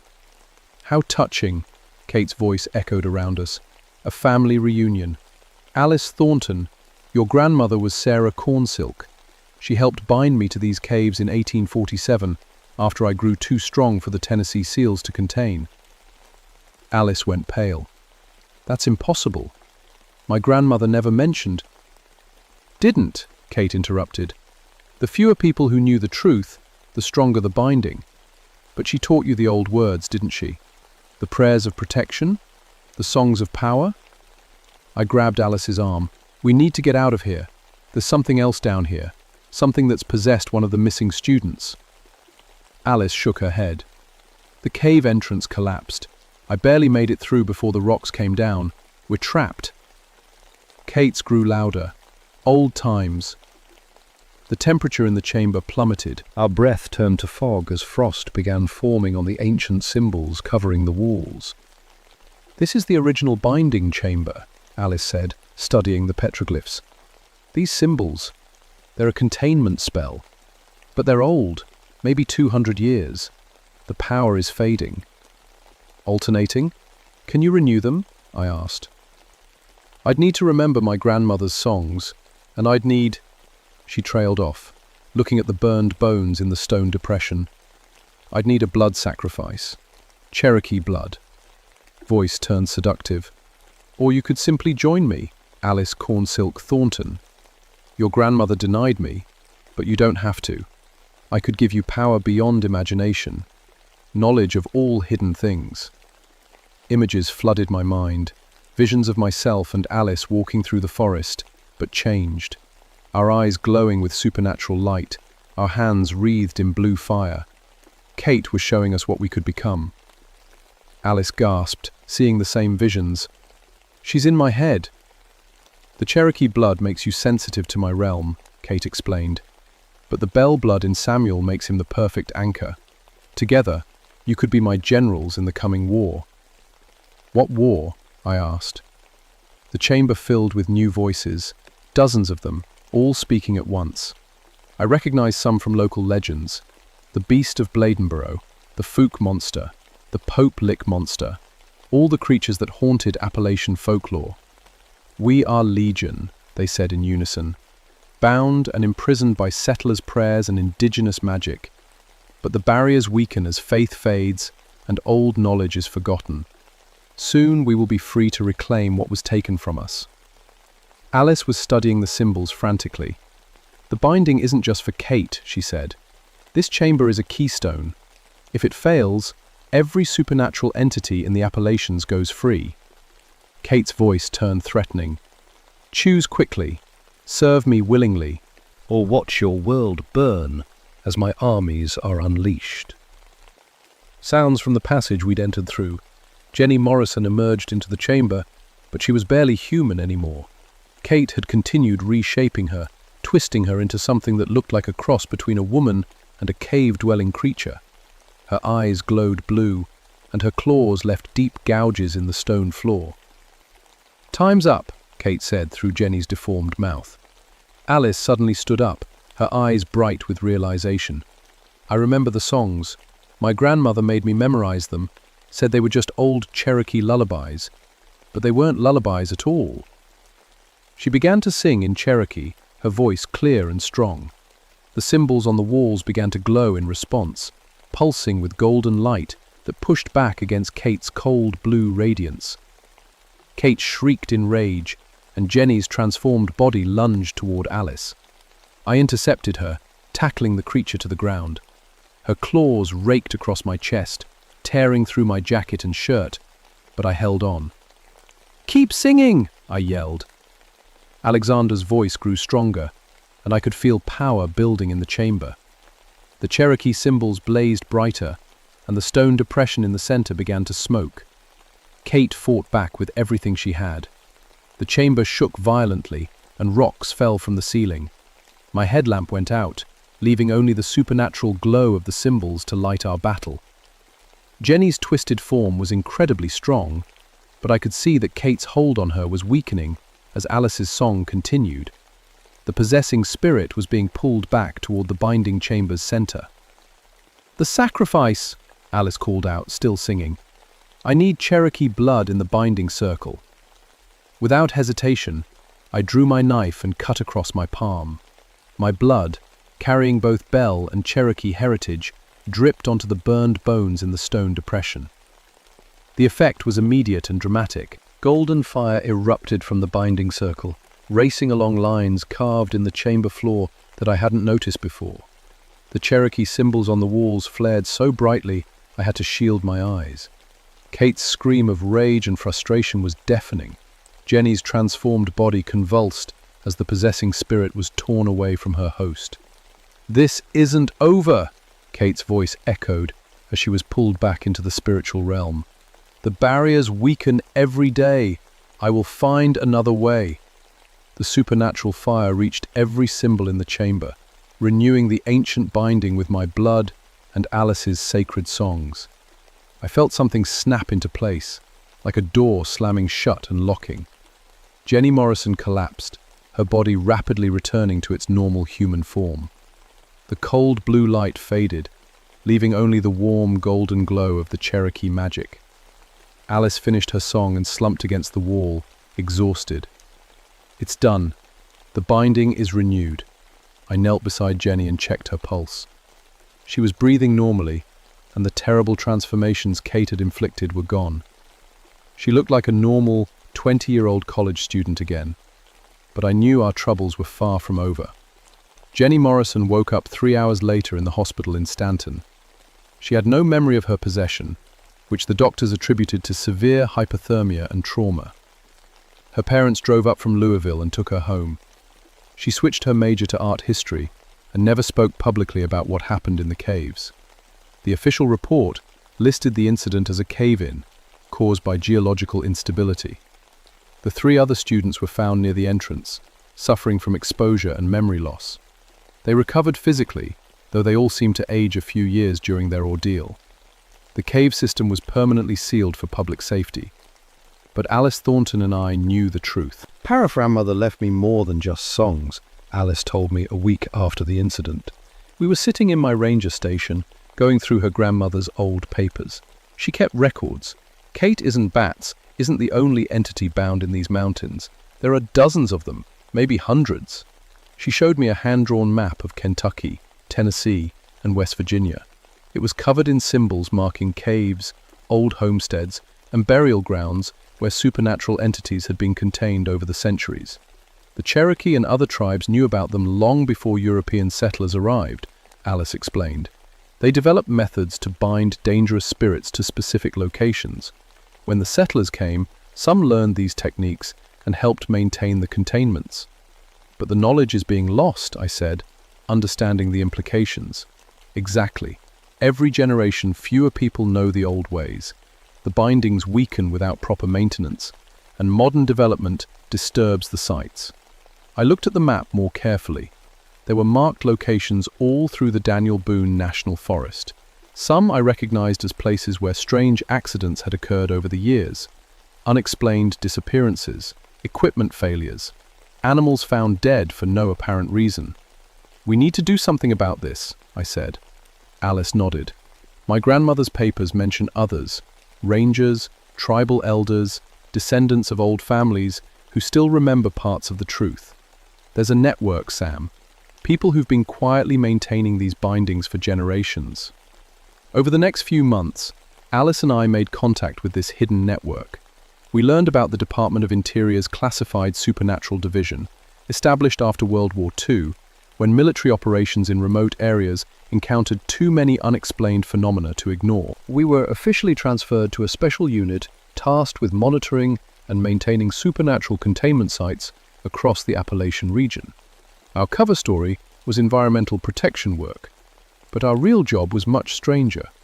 I spent the next 5 years learning Cherokee protection rituals from Alice's relatives.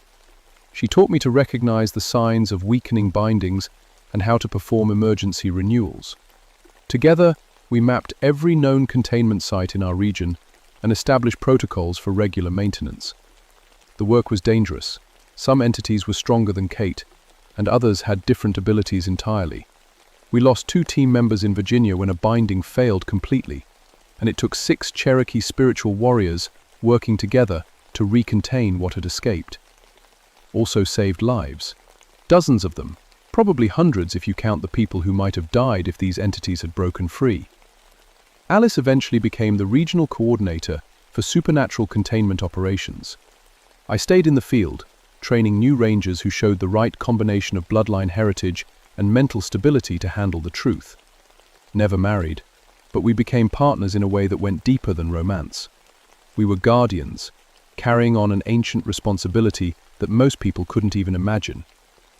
Kate never stopped testing her binding. Every few months, we'd get reports of strange activity in the sealed cave system. Voices echoing from impossible depths, equipment malfunctions, temperature anomalies.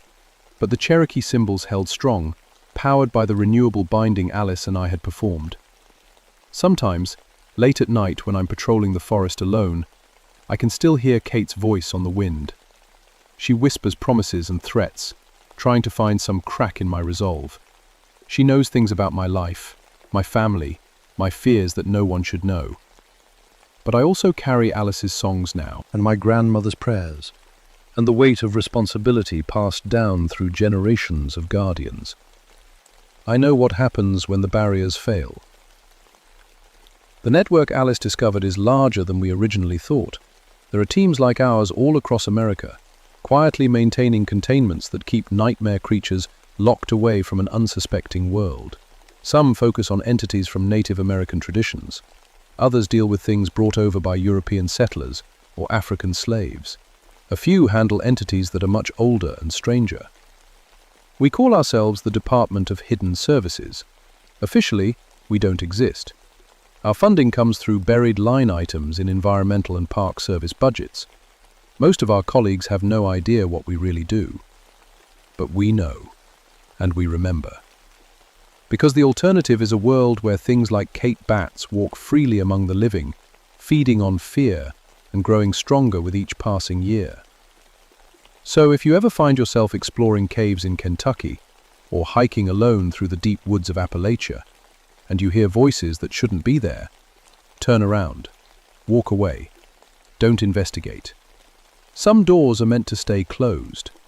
Some family secrets are meant to be forgotten. And some things are bound in the darkness for very good reasons. We're out here, watching and protecting.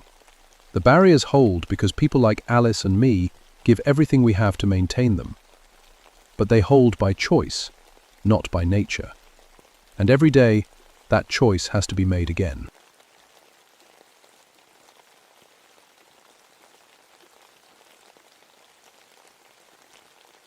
My name is David Shadowmere, and I've been a park ranger for 15 years. I know every tree, every trail, and every animal in Jefferson National Forest like they're my own family. That's why what I'm about to tell you scared me so bad, I still wake up sweating. It was October 1988, The leaves were turning gold and red, and millions of birds were flying south for winter like they do every year. I'd seen it 1,000 times before. But this time was different. I was flying my helicopter over Mount Rogers that morning, doing the usual wildlife count.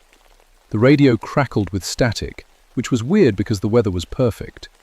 Clear blue sky, not a cloud anywhere. Then I saw them. Birds. Thousands and thousands of dead birds scattered across the valley floor like someone had dumped them from a truck. They weren't just lying around randomly either. They were arranged in perfect circles and straight lines, making patterns that hurt my eyes to look at. Wolfgang, I landed near Thunder Ridge to get a closer look. The smell hit me first. Not the normal smell of death, but something else. Something wrong, like metal and lightning and fear all mixed together. I'd been in the Air Force before becoming a ranger. I'd seen plane crashes and war zones. But nothing prepared me for what I found down there. 10,000 birds, maybe more. Robins, hawks, geese, songbirds, every kind you could think of. All dead, all arranged in those impossible patterns. I picked up a robin. Its body was perfect. No wounds, no signs of disease. Its eyes were still bright and clear. It looked like it had just stopped, like someone had turned off a switch. My radio squawked. "Ranger Shadowmere, you copy?" "This is Shadowmere. I'm at the Thunder Ridge site. We've got a situation here." "What kind of situation?" I looked around at all those dead birds, at the patterns they made that seemed to move when I wasn't looking directly at them.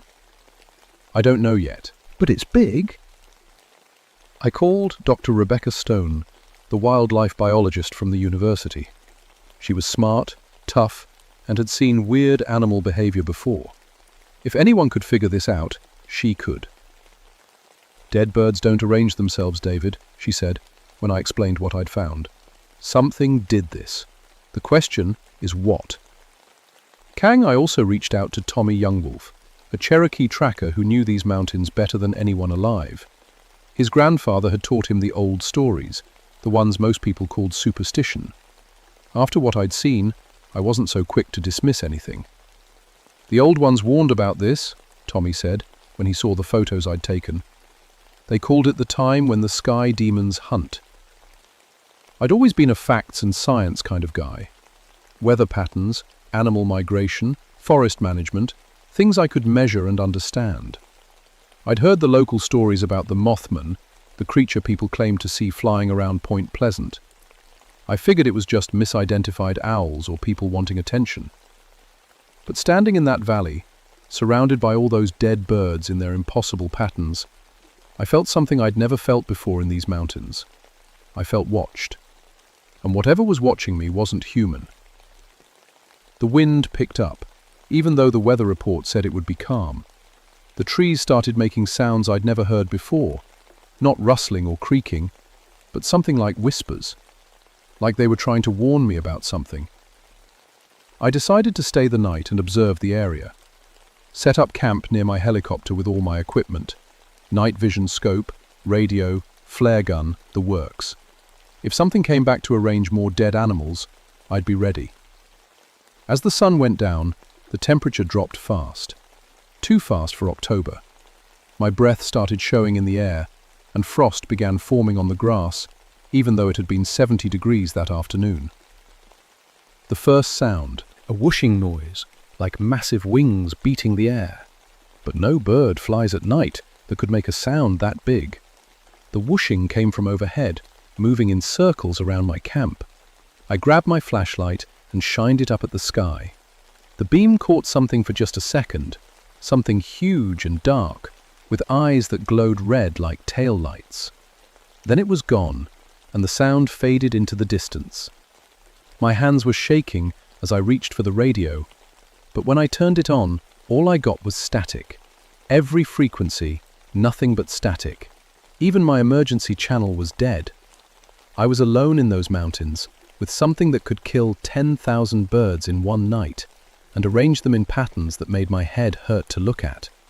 something that was watching me from the darkness with glowing red eyes. And somewhere in my gut, I knew this was just the beginning. The next morning, Dr. Stone arrived with a van full of scientific equipment. She was a small woman with sharp eyes and no patience for nonsense. Tommy came in his old pickup truck, carrying a leather bag that his grandfather had given him.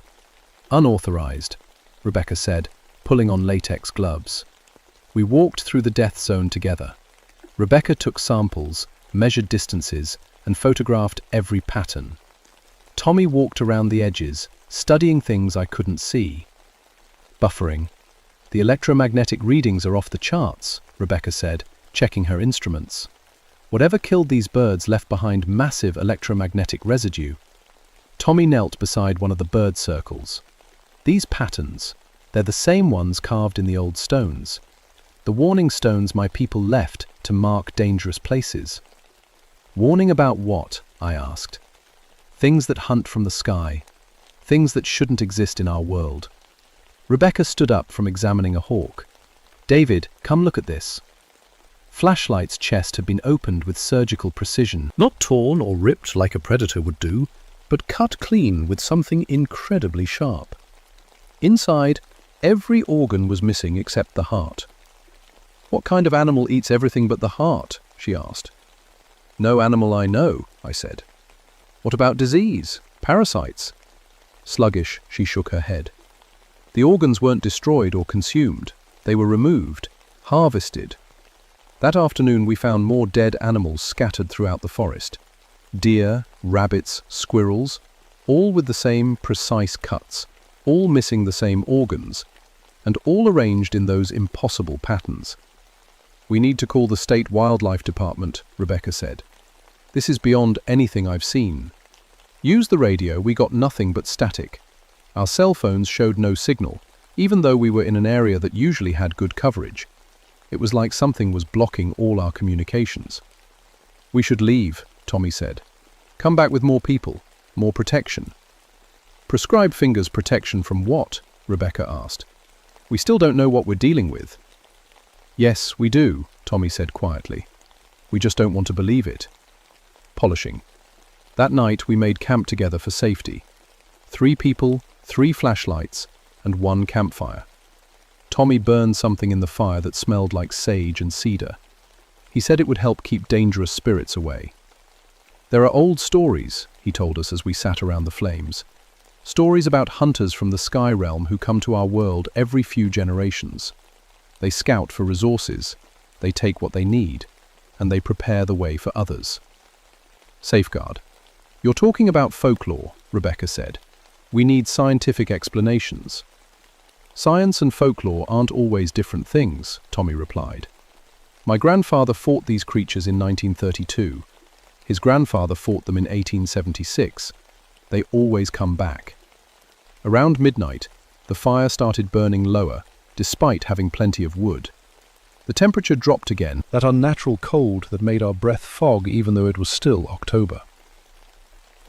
We heard the wing beats. Not one creature this time, but several, flying in formation overhead like some kind of military squadron. I grabbed my night vision scope and looked up. What I saw made my blood freeze. 3 massive shapes flying in perfect triangle formation. Each one was huge, bigger than any bird that ever lived, and they moved with purpose, like they were surveying their territory. Do you see them? I whispered. Rebecca took the scope. She was quiet for a long time, then handed it back without saying anything. Her face had gone pale. Didn't need the scope. They know we're here, he said. They're deciding what to do about us. One of the creatures broke formation and flew lower. As it passed overhead, I could see details that made my stomach turn. It looked almost human, but stretched and wrong.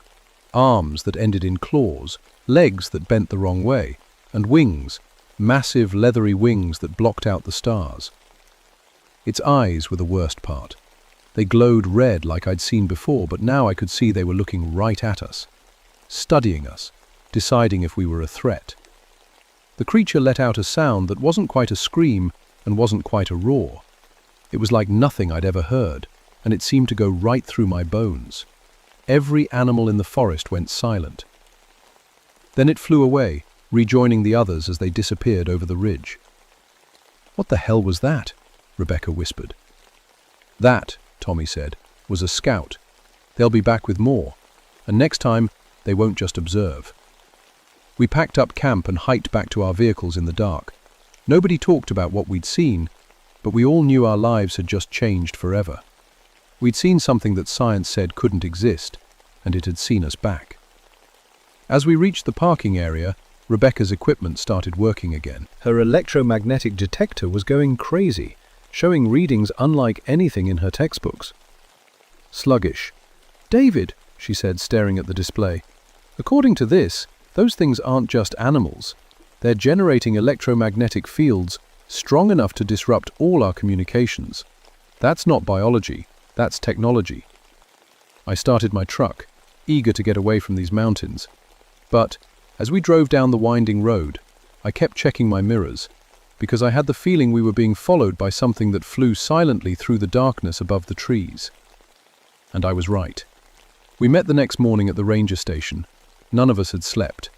Rebecca looked like she'd been staring at data all night, and Tommy seemed older somehow, like seeing those creatures had taken something out of him. "I've been researching similar incidents," Rebecca said, spreading papers across my desk. "Electromagnetic anomalies, mass animal deaths, unexplained aerial phenomena. It's happened before, but the reports get buried or dismissed."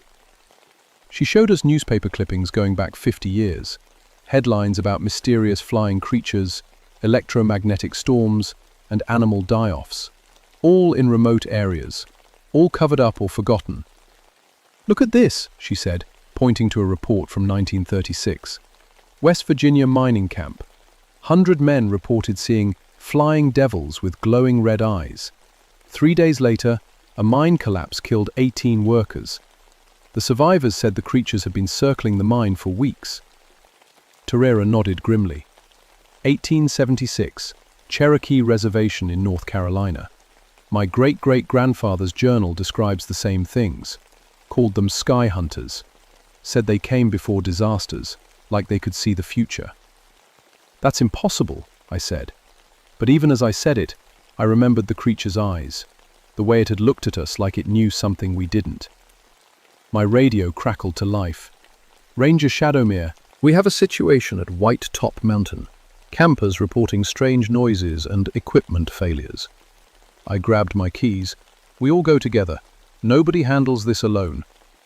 The drive to White Top took 30 minutes through winding mountain roads. The further we went, the quieter the forest became. No birds singing, no squirrels chattering. Even the insects had gone silent. We found the campsite easily enough. 3 tents still set up, but no people. Their campfire was cold, like it had been out for hours. But their coffee was still warm. "Hello?" I called out. "Forest Service! Anyone here?"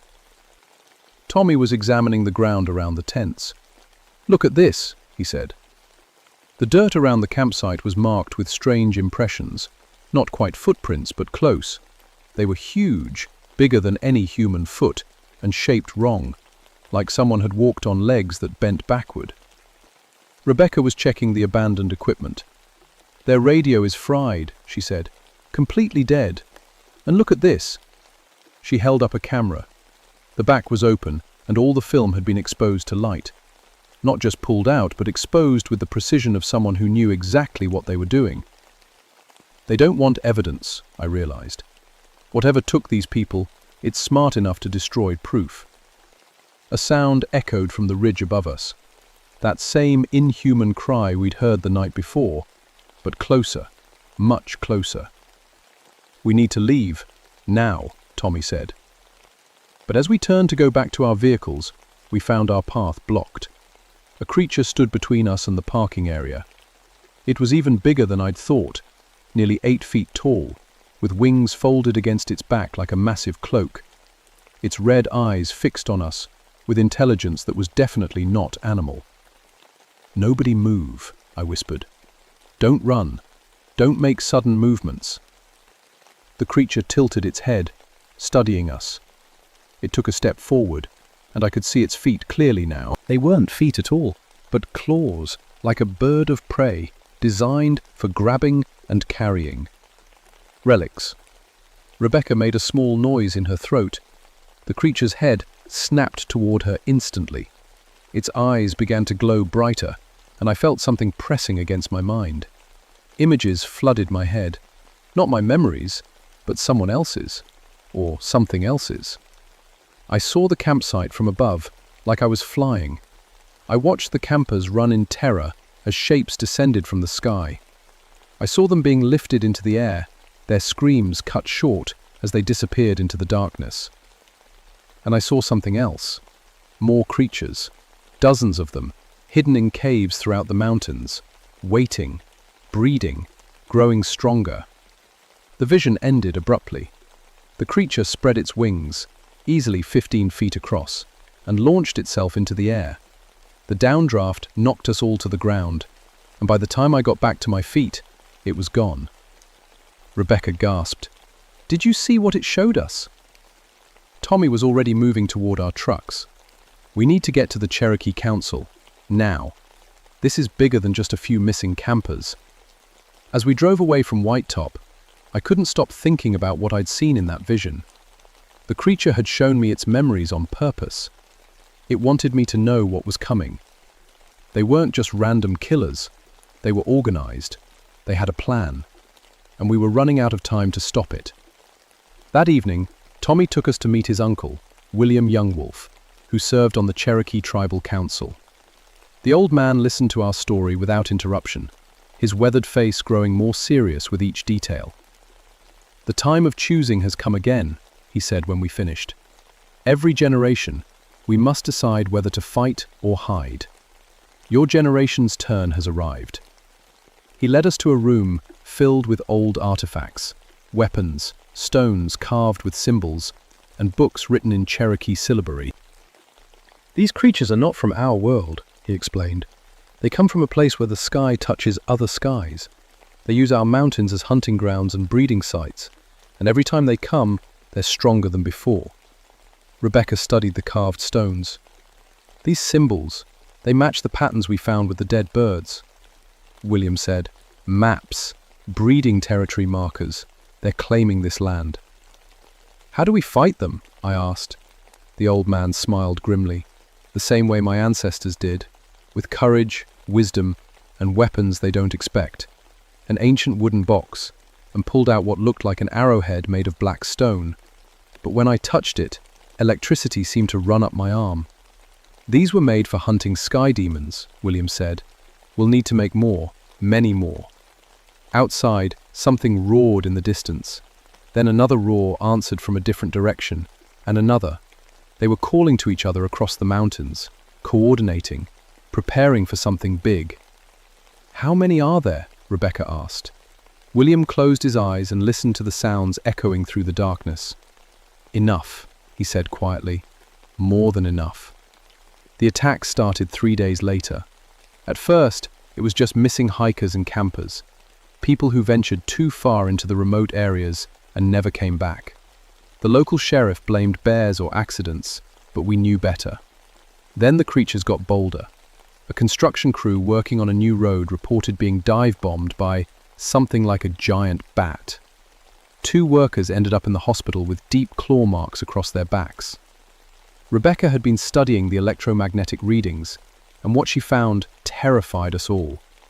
"They're not just hunting randomly," she explained, showing us her charts. "Look at the pattern. They're systematically clearing out every living thing in specific areas, Creating zones where nothing survives. Hunting preserves," Tommy said darkly. My grandfather's journal mentions this. They clear out areas and turn them into nesting sites. Youngwolf had gathered warriors from 3 different Cherokee communities, old men mostly, but tough as leather and carrying weapons that looked ancient but felt powerful. They'd been preparing for this fight their whole lives.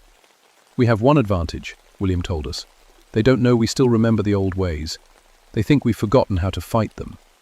It lasts long." But our advantage didn't. Stone started changing after our second encounter with the creatures. She became obsessed with studying them. spending hours staring at the electromagnetic readings and muttering about evolutionary advancement. "They're not invaders," she told me one night. "They're teachers. They're showing us what we could become." I should have seen the warning signs. The way her eyes started reflecting light differently. How she always seemed to know where the creatures would appear next. The way she began drawing the same symbols we'd found with the dead birds. The truth came out during our planned assault on one of their nesting sites. We'd tracked a group of creatures to a cave system near Mount Rogers. William's warriors had surrounded the area with traditional protective symbols, and we were prepared to use the ancient weapons against them. But Rebecca led the creatures straight to us. "You don't understand," she said as the first creature landed behind our position. "They're not our enemies. They're evolution itself." Tommy tried to stop her, wasn't human anymore. While they struggled, more creatures emerged from the cave. Not 3 or 4 like we'd seen before, but dozens. "She's been talking to them," William realized. They've been using her to learn about us. The battle that followed was unlike anything I could have imagined. The Cherokee warriors fought with arrows and spears that seemed to burn the creatures when they struck. But for every creature we brought down, 2 more appeared from the darkness. I found myself face to face with the largest one yet, nearly 10 feet tall, with scars across its chest like old battle wounds. This was their leader, and it wanted me, specifically. Again, images flooded my mind, but this time I fought back. I forced my own thoughts into its head, showing it every detail of our defenses, every weapon we had, every person we were trying to protect. The creature recoiled in surprise. It hadn't expected resistance. "Defiance," I shouted to the others over the sound of battle. "Advance team for something bigger. They're preparing Earth for invasion." Turbulence put an arrow through the creature's wing, sending it crashing to the ground. But as it fell, it let out a piercing cry that echoed across the mountains. An alarm call. Wilson shouted, "More are coming, many more." We retreated toward our vehicles, carrying our wounded. Rebecca tried to follow us, but she wasn't Rebecca anymore. Whatever the creatures had done to her mind had taken away everything that made her human. Tommy made the hardest choice of all. As she ran toward the creatures to warn them of our escape route, he put an arrow through her heart. She died instantly, but the look of gratitude in her eyes told us she was herself again at the end. The sky filled with flying shapes as we reached our trucks, hundreds of them, all converging on our position. We'd kicked the hornet's nest, and now they were coming with everything they had. "Drive!" I yelled, gunning my engine. We raced down the mountain roads with creatures diving at our vehicles. My windshield cracked under the impact of claws. Ton's truck rolled twice when something grabbed it from above, but he crawled out and kept fighting. Bottom of the mountain, William performed one final ceremony. Using his own blood and words in the old language, he sealed the mountain passes. The creatures could still fly over, but they couldn't bring their young through the ancient paths anymore. It mended his life. As the seal took hold, every creature in the area converged on him. He died fighting, taking down 3 of them with his bare hands and the old weapons. The immediate threat was contained. The creatures retreated to their caves to regroup, and we had bought time to prepare for what was coming next. The visions had shown me the truth. This wasn't just about a few creatures in one mountain range. They had colonies all over the world, all preparing for the same thing. Blazing. A full invasion. And it was coming soon. That was 37 years ago. I'm an old man now, and I've spent every day since then watching the skies and training others to do the same. The government finally took notice after we presented them with proof they couldn't ignore. Bodies, photographs, electromagnetic recordings. But instead of going public, they classified everything and started their own secret program. Commissioner, I became the liaison between the military and the Cherokee spiritual warriors. It's a strange job, teaching helicopter pilots how to fight interdimensional creatures while learning ancient ceremonies that conceal doorways between worlds. Tommy survived that night on the mountain, though he carries scars that never fully healed. He runs the Cherokee side of the operation now, training young warriors in the old ways and keeping watch over the sealed passages. We've learned a lot about them over the years. They're not just random monsters, they're organized, intelligent, and patient. What we fought that night was just the advance team. The real invasion force is still coming, forbidden. They reproduce quickly, adapt fast, and learn from every encounter. The second generation could camouflage themselves.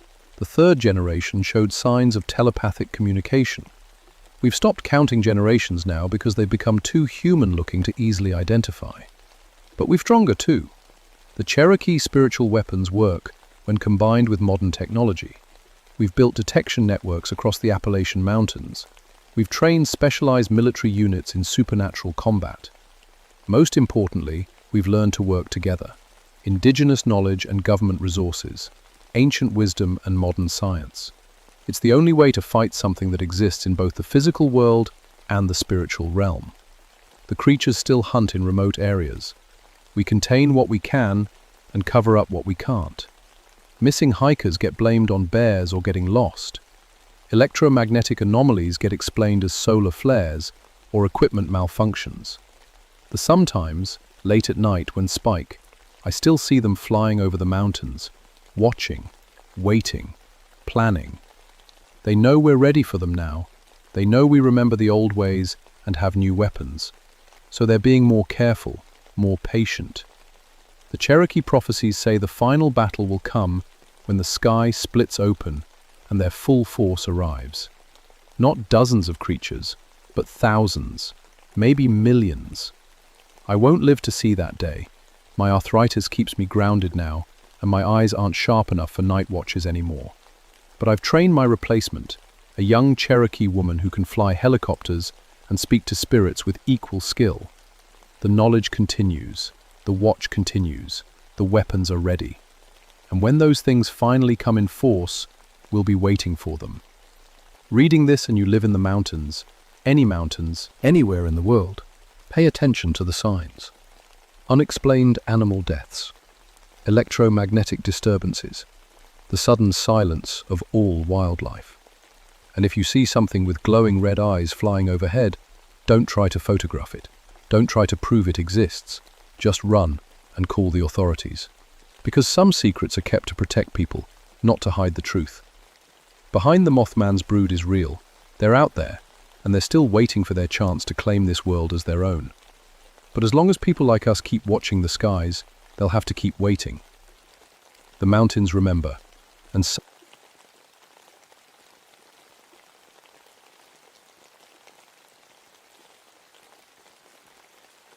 My name is Ernest Crowfeather, and I've been a park ranger at Great Smoky Mountains National Park for 12 years. People always ask about the name. Half Cherokee from my wife Lucy's side, half Irish stubbornness from my father's. The Cherokee part matters more than I knew back in 1959, but I'm getting ahead of myself. I was 34 then, with 2 kids and a job I loved. Lucy would pack me coffee in a thermos every morning, black as mountain soil, and I'd head out to patrol trails most folks never see.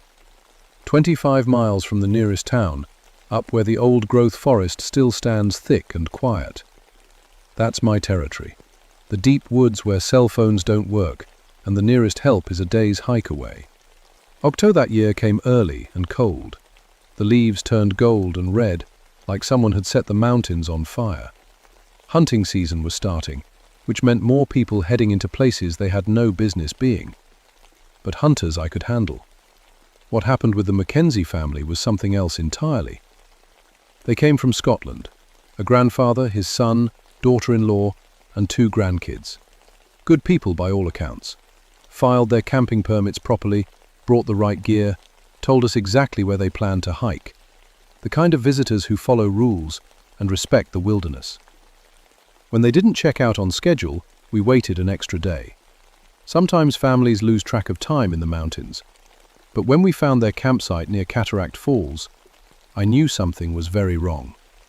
Racked, tents were shredded, not torn by wind or damaged by bears, shredded, long, clean cuts that went through canvas and aluminum poles like paper. Their food was untouched, still hanging properly in bear bags 15 feet off the ground. No animal goes to that much trouble to ignore food. But the tracks stopped my heart cold. Human footprints led into camp, normal hiking boots, size 10 or so. Then, halfway across the clearing, they changed. The left foot stayed human, but the right became something else. 4 toe pads and claws. Big claws. The kind that could shred a tent without effort. Psychologists, I'd been tracking animals since I was a boy, learned from my Cherokee grandfather before he passed. Bears, mountain lions, deer. I know their sign like reading a book. These tracks didn't belong to any animal I'd ever seen. Barbara Alex Morrison arrived with the search dogs around noon. Jake was good people, ex-military like me, steady hands, calm head.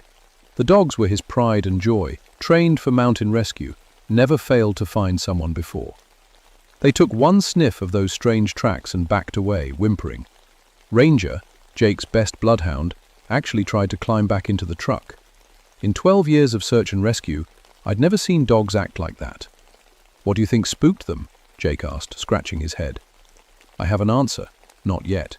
We expanded the search grid, brought in Tommy Swimmer from the Cherokee Reservation as our guide. Tommy knew these mountains like his own backyard, could track a ghost through running water. But when he saw those mixed tracks, his face went pale. "We should call this off," he said quietly. "Call in the state police, let them handle it.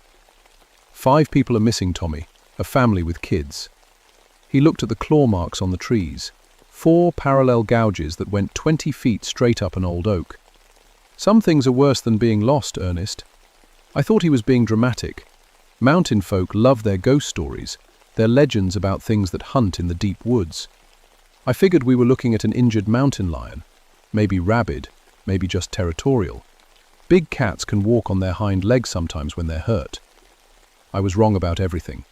As the sun started setting, we made camp near the destroyed site. Standard procedure: establish a base, search in expanding circles at first light. The temperature dropped 20 degrees after dark, which wasn't unusual for October, but it dropped fast, like someone had opened a freezer door. When we heard it, a sound like a woman crying but wrong somehow, too deep, too wild. It echoed off the ridge walls until you couldn't tell where it came from. The dogs huddled against Jake, shaking. "Bobcat," I said, trying to convince myself. "They sound almost human sometimes." Tommy Swimmer was staring into the darkness beyond our firelight. "That's no bobcat," he whispered. "That's the wampus cat, and she's hunting." Gampus cat stories before, Cherokee folklore about a woman transformed into something between human and mountain lion. Every kid who grew up near the reservation knew the tales. But Tommy wasn't telling stories around a campfire.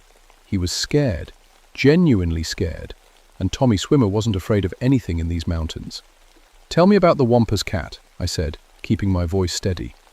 Toked the fire with a stick, sending sparks into the cold air. Her name was Running Deer. Long time ago, maybe 200 years, she broke sacred law, spied on the men's hunting ceremonies where women weren't allowed. The spirits punished her, turned her into something that could never be fully human or fully animal again. And you think she's still out here? Every 20, 30 years people disappear. Always the same pattern. Camps destroyed, strange tracks, families vanishing without trace. My grandfather told stories. His grandfather told stories. Goes back generations. Jake was checking his rifle, though he kept it casual. Assuming this isn't folklore, what exactly are we dealing with? Something that thinks like a person but hunts like a cat. Something that can change its shape, walk on 2 legs or 4. Something that's been angry for 2 centuries and takes it out on anyone who gets too deep into her territory. The crying sound came again, closer this time, definitely moving in our direction. I'd been in Korea, seen combat, faced down armed men trying to kill me, but this sound made my skin crawl in a way gunfire never did. Our dog suddenly bolted, just ran straight into the dark woods, yelping like something was chasing them. 3 trained search and rescue animals abandoning their handlers. That doesn't happen. "We need to find those dogs," Jake said, grabbing his flashlight. "No," Tommy grabbed his arm. "Dogs know better than people sometimes. They're not running from something, they're running to safety. I was about to argue when we heard branches snapping in the tree line, heavy footsteps, but the rhythm was wrong. Not quite human, not quite animal. Something moving carefully, testing each step. My flashlight beam caught yellow eyes 30 feet away, not reflecting yellow like deer or raccoons, glowing yellow, like there was fire behind them. They were too high off the ground to be any normal animal, maybe 6 feet up, but they moved side to side like a cat watching prey. "Everyone stay calm," I whispered, reaching for my sidearm. "Don't run, don't make sudden movements." The eyes disappeared. Complete darkness, complete silence. Even the normal night sounds, owls, insects, small animals moving through leaves, everything stopped. Then something landed in our camp, terminated the ground between our tents like it had dropped from the sky. Bipedal, covered in dark fur or hair, built like a linebacker but moving like a dancer. The face was the worst part. Human enough to show intelligence, animal enough to show hunger. Those yellow eyes fixed on each of us in turn, measuring, deciding. Jake's rifle was up and aimed before I could blink. "Federal agents! Don't move!" The thing tilted its head like it was amused. When it spoke, the voice was female, accented, but with an undertone that made my teeth ache. "Acknowledgement. You hunt in my domain without permission," it said. "You bring guns to sacred ground. You disturb the bones of my people." "We're looking for a missing family," I said, trying to keep my voice steady. "The Mackenzies. Have you seen them?" It smiled, showing teeth that belonged in a big cat's mouth. "I have tasted them. Their hearts were strong, full of fear. The children's hearts were sweetest." Jake's finger tightened on the trigger. "You killed kids?" "I am what your kind made me. Hunter, killer, forever hungry. Their hearts feed my curse, keep me strong enough to hunt again." Indifferent, I'd seen death before, dealt with murders and accidents in my years as a ranger. But the casual way it talked about killing children hit me like a physical blow. This wasn't some mountain lion or rabid animal. This was something that chose to hurt people. "Where their bodies?" I demanded. It gestured toward the deeper woods with one clawed hand. "Safe in the trees, away from scavengers. I keep them fresh for when hunger comes again." That's when Jake fired. 3 quick shots, center mass, the kind of grouping that drops a man instantly. The bullets hit, I saw the impacts, but the creature just staggered back a step and laughed. "Iron cannot kill what iron created," it said. "Your people's weapons made me. Cherokee magic keeps me alive." Indicted faster than anything that size should move. One moment, it was 10 feet away. The next, it had Jake by the throat, lifting him off the ground with one hand. His rifle fell into the fire, sending sparks everywhere. "But you can still bleed," it whispered, and its claws extended like switchblades.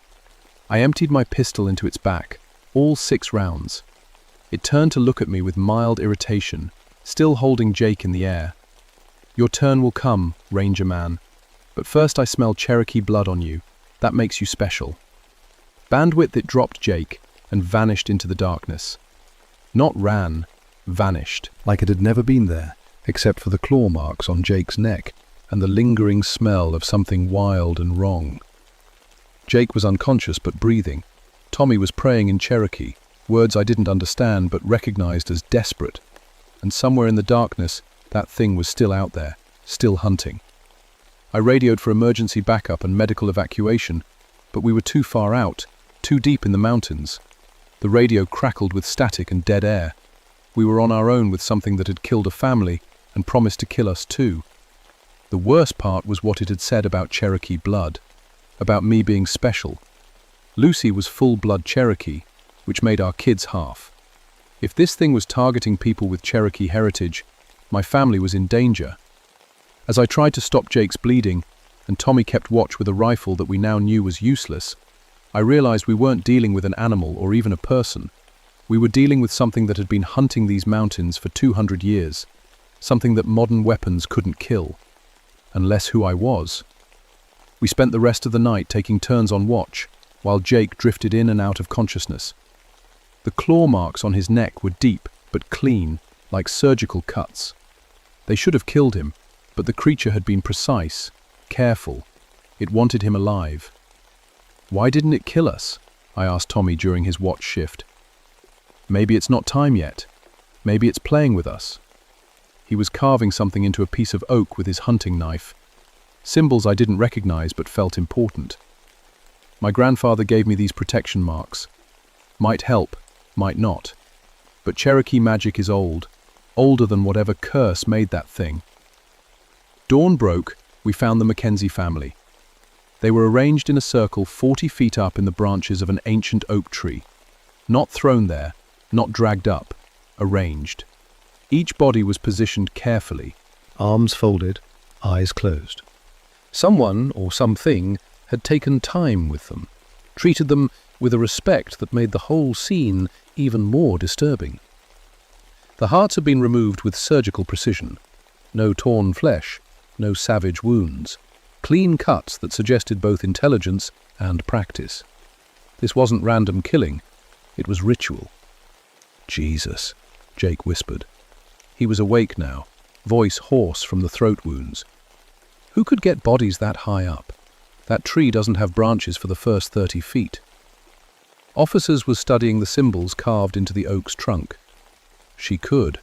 Wampus cat can climb anything, jump higher than any normal animal. But look at these markings. The symbols were Cherokee, but older than anything I'd seen before. They seemed to shift and move when I looked directly at them, making my eyes water. What do they say? Old words, warning words. This is sacred ground, and she's protecting it the only way she knows how. Tommy's face was grim. The family wasn't random, Ernest. They camped on Cherokee burial ground, disturbed ancestor spirits. Discharge, that doesn't justify murder. No, but it explains why she's so angry. We called in the state police and coroner, but it would take them hours to reach us. While we waited, I tried reaching Lucy on the radio. Static and dead air. Tried calling the ranger station. Nothing. Communications are down across the entire grid, Jake reported. Whatever that thing is, it's jamming our signals somehow. That's when we found the second campsite. At the Mackenzie location, we discovered the remains of another camp. This one was older, maybe a week or two. 2 tents, both shredded the same way. But no bodies this time, just bloodstains, and more of those impossible tracks. "Cardboard college kids," Jake said, reading the abandoned permit forms. "From Kentucky, hiking the Appalachian Trail connection." Tommy was examining the ground around their fire pit. They ran. Got away, but she followed. Track pattern shows pursuit, fear, desperate flight through heavy brush. Lung half a mile before finding them, or what was left of them. The young man had made it farther. His body was tangled in a deadfall 100 yards ahead of his girlfriend. Both had claw marks across their backs, deep gouges that suggested the creature had been toying with them, letting them think they could escape. 3 separate incidents, I said, trying to think like a cop instead of a scared man. 3 different time periods. This isn't random hunting, it's pattern behavior. Jake was checking their backpacks for identification. And she's getting bolder. More frequent kills, less effort to hide evidence. A branch snapped behind us. We spun around, weapons ready. I think the other beginning, the Tracketly world-only empty forest.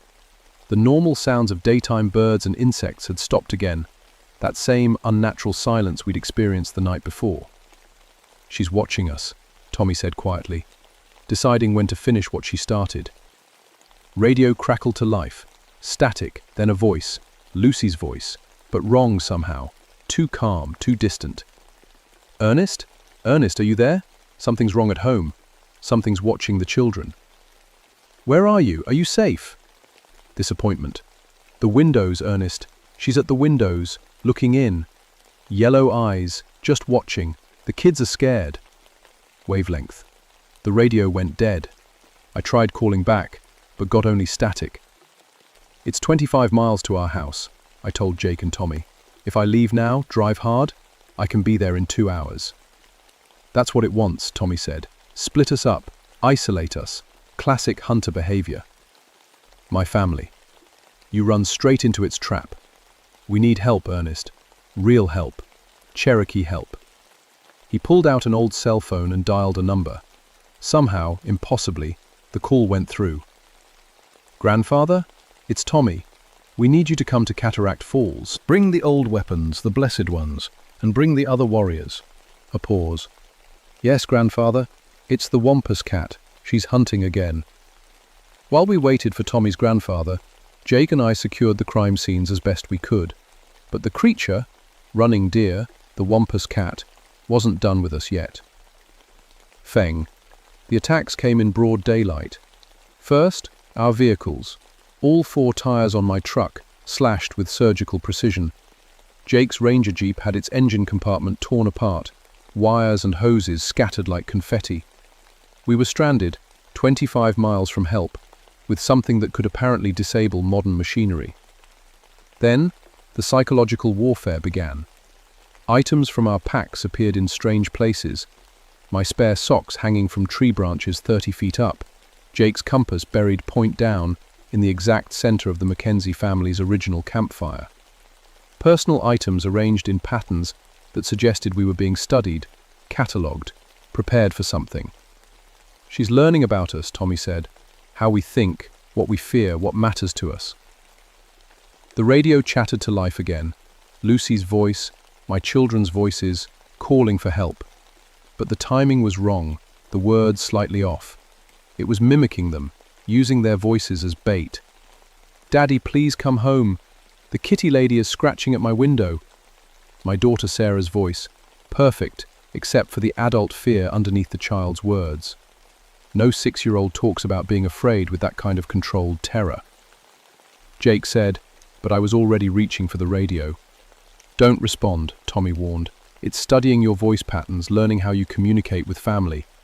Anything you say, it can use against them later. As afternoon shadows grew longer, we heard vehicles approaching. Tommy's grandfather, Joseph Swimmer, along with 3 other Cherokee men I didn't recognize. They came armed with weapons I'd never seen before. Traditional bows, arrows tipped with what looked like carved bone, knives that seemed to drink in sunlight. Ernest Crowfeather, Joseph said, looking me up and down with sharp eyes. Lucy's husband. Your bloodline runs deep in Cherokee history, deeper than you know. Unrecognized. What does that mean? Forensic. It means the Wampus cat isn't hunting random victims anymore. It's hunting specific bloodlines. And yours connects directly to the woman who became the curse.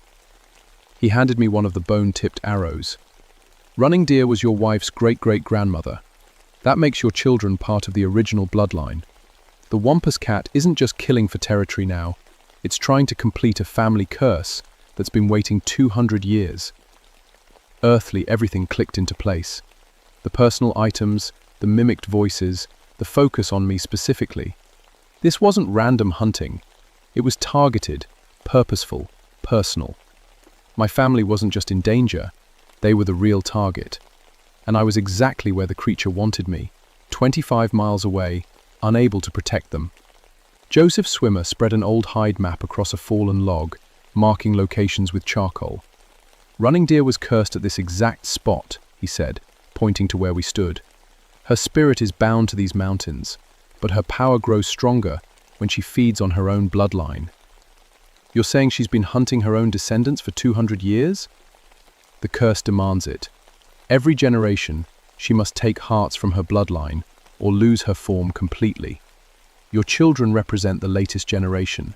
If she kills them, the curse becomes permanent. If she doesn't, he looked grim. The Cherokee spirits that punished her will finally be able to drag her soul to judgment. Jake was studying the Cherokee weapons with professional interest. So what's the plan? These arrows can kill something our rifles can't touch? Blessed by 7 generations of Cherokee spiritual warriors, tipped with bone from the sacred burial ground she violated. They can wound her, maybe kill her, but only if used correctly. Tommy's radio crackled. Tommy, this is Ranger Station. We've got reports of a break-in at the Crowfeather residence. Local police are responding, but... Static. Jesus, what happened to the patrol car? Mailbox. My heart stopped. We need to go. Now. That's exactly what she wants, Joseph said firmly. pull you away from the spiritual anchor point, fight her on ground of her choosing. The curse started here. It has to end here. My family. Disconnect. Will die if you fail here. But there's something else you need to know. Joseph's voice was heavy with old sorrow. The curse can only be broken by willing sacrifice from the bloodline. Someone with running deer's blood has to choose to die human rather than live as monster. The implication hit me like a physical blow. Lucy. She's already changing, isn't she? Strange dreams, enhanced senses, moments of rage that don't feel like her own? I thought about the past few weeks. Lucy's night terrors, the way she'd started avoiding mirrors, her sudden ability to track animals by scent alone. Signs I'd missed or ignored. The Wampus cat's presence triggers the transformation in blood relatives, Joseph continued. Your wife is becoming what running deer became. The only way to stop it is through ritual sacrifice before the change completes. A scream echoed across the mountains, not the creature's hunting cry, but something new. Pain, rage, and desperation mixed together. It was coming from the direction of our house. Prohibited.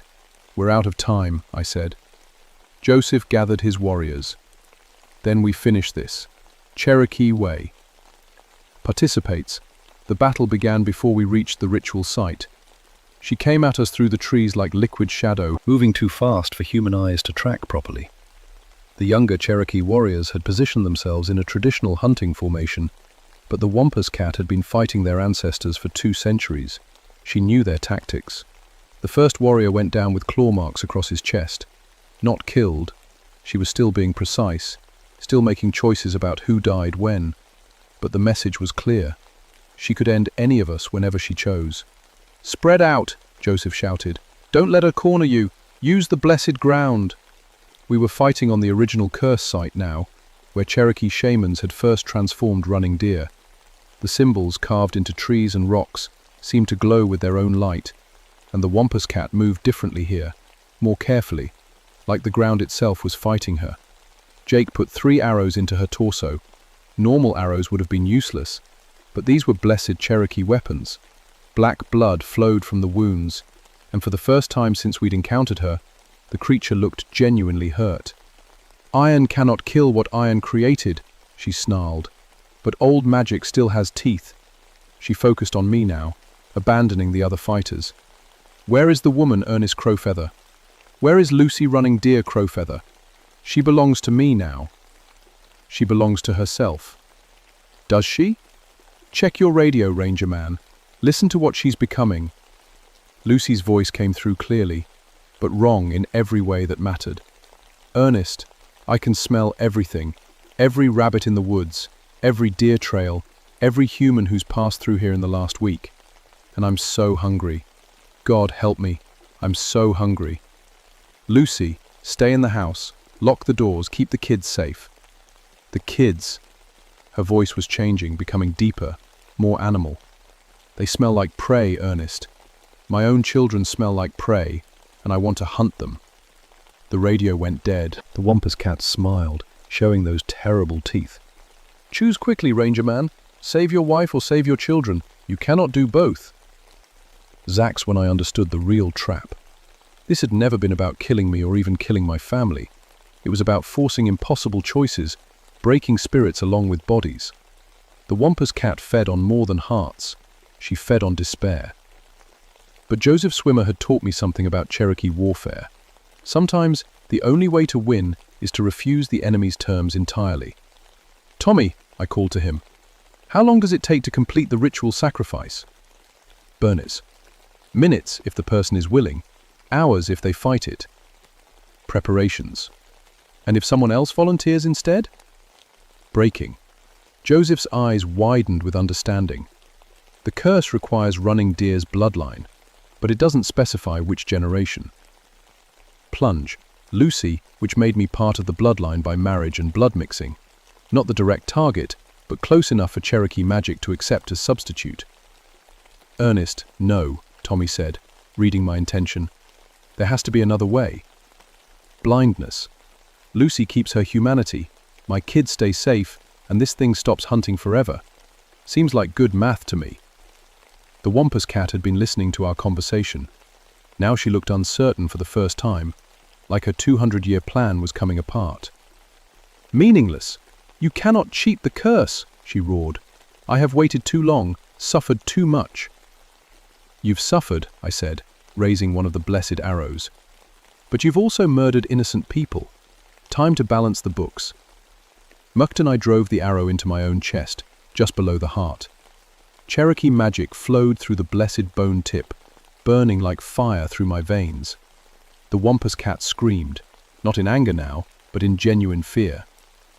"Joseph," I gasped, "finish the ritual while the bloodline sacrifice is still fresh." Turbulence. The Cherokee spiritual warriors began chanting in their ancient language, words of binding and judgment that had been waiting 2 centuries to be spoken. The Wampus cat's form began to shift and blur, losing cohesion as the curse that held her together unraveled. Investigators, dying wasn't as easy as I'd hoped. The arrow wound should have killed me in minutes, but Cherokee magic doesn't follow medical rules. Instead of bleeding out, I felt the curse energy flowing through me, showing me 200 years of Running Deer's memories. Her violation of sacred law, her punishment, her endless hunger and rage, and her regret, deep, terrible regret that had grown stronger with each kill, each family destroyed. "Help me," she whispered as her form continued dissolving. "I never wanted this. They made me into monster, but I never wanted to hurt children." Through the curse connection, I could feel her true nature. Not the predator we'd been fighting, but a woman trapped in a nightmare of her own making. The Cherokee shamans had punished her violation of sacred law by turning her into everything she'd feared most. "The ritual," Joseph said urgently. "You have to complete it willingly, Ernest. Accept the curse transfer before you die." Tommy, then at Jake, finally at Joseph. "If I take on her curse, what happens to me?" "You become the guardian instead of the hunter. The curse changes from punishment to responsibility. You protect the sacred sites instead of killing those who violate them." It wasn't death, but it wasn't life as I'd known it either. Still, it was better than letting my family face transformation or letting other families face what the Mackenzies had endured. "I accept," I said. The gan immediately. Power flowed into me as it drained from Running Deer, but it felt different, controlled, purposeful, protective instead of predatory. My senses sharpened until I could hear heartbeats from a mile away, smell individual human scents from hours ago. But the hunger was manageable, directed toward protecting rather than killing. Running Deer's form collapsed completely, revealing the ancient bones of the original Cherokee woman. Joseph and his warriors began the traditional burial ceremony, finally laying her spirit to rest after 2 centuries of torment. "Sluggish," I said into my radio. The connection was clear now, cleaner than it had ever been. "Confiscated." "Ernest? Something's happening. The hunger is going away. I feel normal again." "It's over. Take the kids to your mother's house and wait for me there. I'll explain everything when I get back." Cornfill. I get back? The curse had changed me in ways I was only beginning to understand. I was stronger, faster, more aware than any human should be. But I was also tied to these mountains now, bound to protect Cherokee's sacred sites and burial grounds from future violations. Amendment. Jake helped me to my feet. The arrow wound had healed completely, leaving only a small scar and the certainty that I wasn't quite human anymore. "So what happens now?" he asked. "Now we file reports that make sense to people who don't believe in curses. Bear attacks, hiking accidents, human predators. And we make sure this never happens again." Repetition. Swimmer gathered the blessed weapons. "You'll need training, Ernest. Learning to control what you've become. Understanding your new responsibilities. It won't be easy." Bilingual. "Will I be able to stay with my family?" Paycheck. "Yes, but you'll be different. They'll sense the change even if they can't name it. Your children especially. They carry the bloodline too, and bloodline recognizes power." Polluted. Over the following weeks, we crafted official stories that satisfied authorities. The Mackenzie family and college students had been killed by a rogue mountain lion, later destroyed by park rangers. Morrison and I received commendations for our courage under fire. The Cherokee involvement was completely omitted from all reports. But the real work was just beginning. I discover other sites across the Appalachians waiting for the right trigger to awaken them. Cherokee burial grounds, sacred hunting territories, places where old magic still held power over the modern world. My new role as guardian meant protecting these sites from development, camping violations, and spiritual disturbances that could create new monsters. The government took notice. Not officially, there are no federal departments that handle supernatural threats, but certain individuals in certain agencies began consulting me on unusual incidents across the Southeast. I became a cultural liaison specialist, which provided cover for my real work. Lucy adapted to having a husband who could track scents like a bloodhound and hear conversations from the next county. The kids grew up knowing their father was different, but they also learned Cherokee traditions from their mother's family and understood the responsibility that came with their heritage. Sometimes, late at night when the mountains are quiet, I can still hear Running Deer's spirit. Not the tortured creature she became, but the woman she was before the curse. She's at peace now, grateful that her 200-year nightmare finally ended. But I also hear other things, older things, deeper things, curses and guardians, spirits and monsters, all maintaining the balance between the modern world and ancient powers that most people will never know exist. My name is Ernest Crowfeather, and I've been protecting the Great Smoky Mountains for 66 years now. People think I look good for my age, but they don't understand that Cherokee magic operates by different rules than normal time. I'm still here because the work isn't finished. There are still sacred sites to protect, still families who might wander into places they don't understand, still curses waiting to be triggered by careless violations of old laws. In other mountains, on other reservations, other guardians are doing the same work. We don't meet often, don't coordinate through official channels, but we know each other by the scent of old magic and the weight of chosen responsibility. The Wampus cat is gone, but the need for protectors remains.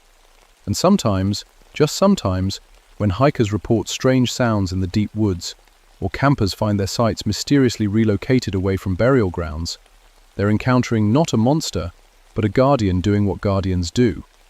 We keep the balance. We protect both worlds. And we never stop watching.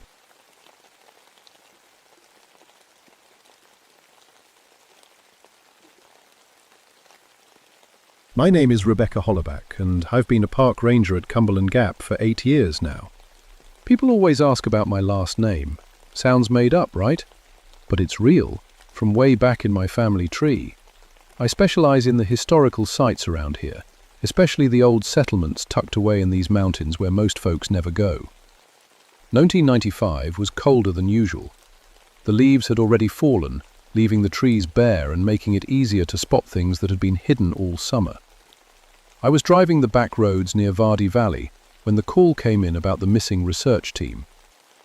"Rebecca, we got a problem," my supervisor Jim crackled through the radio. "University of Virginia sent a DNA research team up to study some old Melungeon sites. They were supposed to check in 3 days ago." The Melungeons. I knew about them from my anthropology studies. They were this mysterious group of people who lived in these mountains for hundreds of years. Nobody knew exactly where they came from. Some said Portugal, others said Turkey, maybe Cherokee. What everyone agreed on was that they kept to themselves and had their own ways. "Where'd they go missing?" I asked, already turning my truck toward the deeper hollows. "Where was near the old Collins homestead? You know it?" I did. It was one of those places that felt wrong even in broad daylight. The locals wouldn't go near it, and they never wanted to talk about why. In all my years giving tours, whenever I mentioned the old Melungeon settlements, people would get quiet and change the subject. The Collins place sat at the end of a winding dirt road that barely deserved the name. My truck bounced and rattled over rocks and ruts until I finally saw the old cabin through the trees. It was more falling down than standing up, with a sagging roof and broken windows that looked like dead eyes. But attention was the white van parked beside it. University plates, just like Jim had described. The doors were wide open and equipment was scattered around like someone had left in a hurry. I grabbed my radio and my flashlight, even though it was still afternoon. Something about this place made me want extra light. "Jim, I found their van. Looks like they left everything behind." The silence that came back made my skin crawl. I walked over to look at their stuff. Expensive equipment, DNA analyzers, sample containers, laptop computers. Not the kind of things you just abandon. On the ground near the van, I found a stack of papers held down by a rock.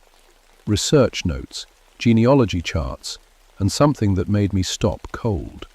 It was a family tree diagram, but not like any I'd seen before. The names went back 300 years, and some of the connections didn't make sense.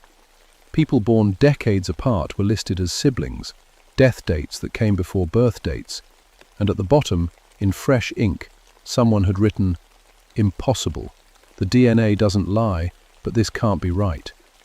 A wind picked up, rustling the papers in my hands, but there was something weird about it. It sounded almost like voices, low, mumbling voices speaking words I couldn't quite make out. I looked up at the trees, but they weren't moving at all. That's when I noticed the smell, sweet and thick, like flowers left too long in water. It was coming from the direction of the old cabin and getting stronger. I've been in these mountains my whole life. I know what normal looks like, and this wasn't it. The hair on my arms stood up, and every instinct I had was screaming at me to get back in my truck and drive away. But 4 people were missing, and I had a job to do. Stabilized, I radio again. "Jim, I'm going to check the cabin. If you don't hear from me in 30 minutes, send backup." The static that came back sounded almost like laughter.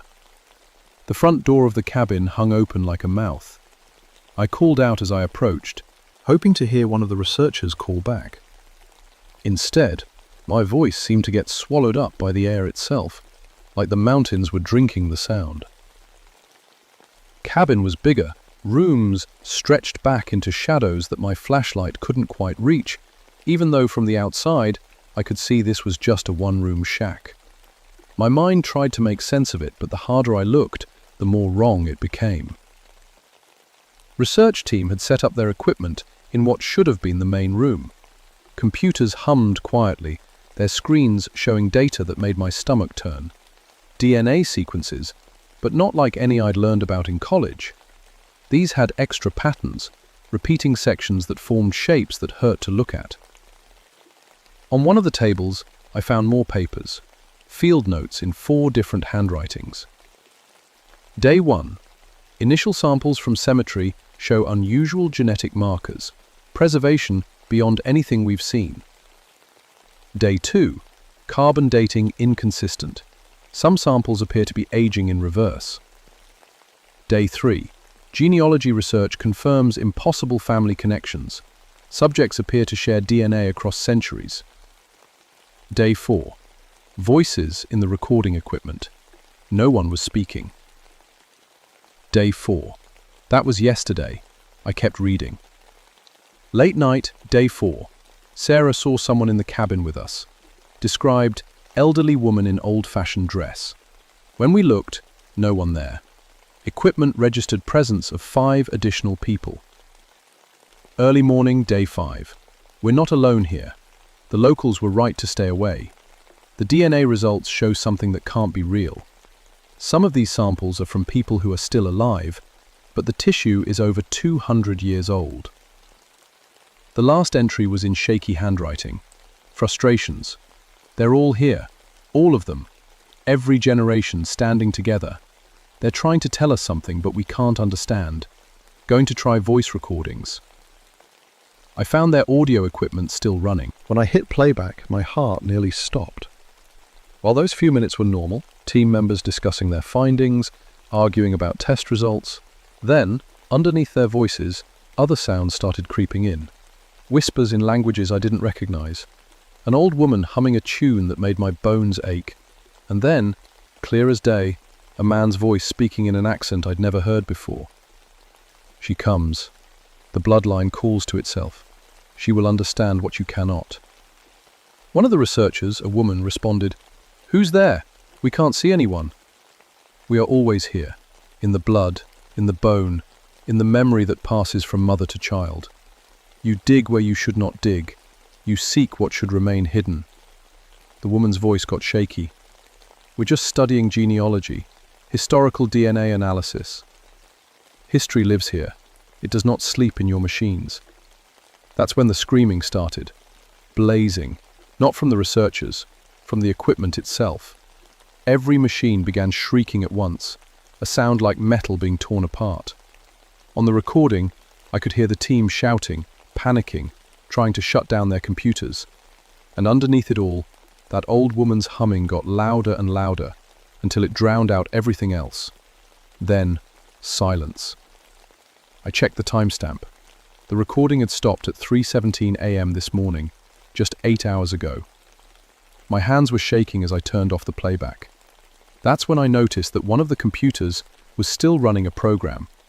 The screen showed a real-time DNA analysis, but the sample container was empty. The machine was analyzing something that wasn't there, and the results kept changing, as if the invisible sample was evolving while I watched. But the worst part was the name at the top of the screen. It said Sample, Rebecca Hollowback, Historical Comparison. They had been running my DNA I'd never given them. And according to the computer, I was a perfect genetic match for samples that were 300 years old. A floorboard creaked behind me. I turned around and saw her, an elderly woman in a long brown dress that looked like it came from the 1800s.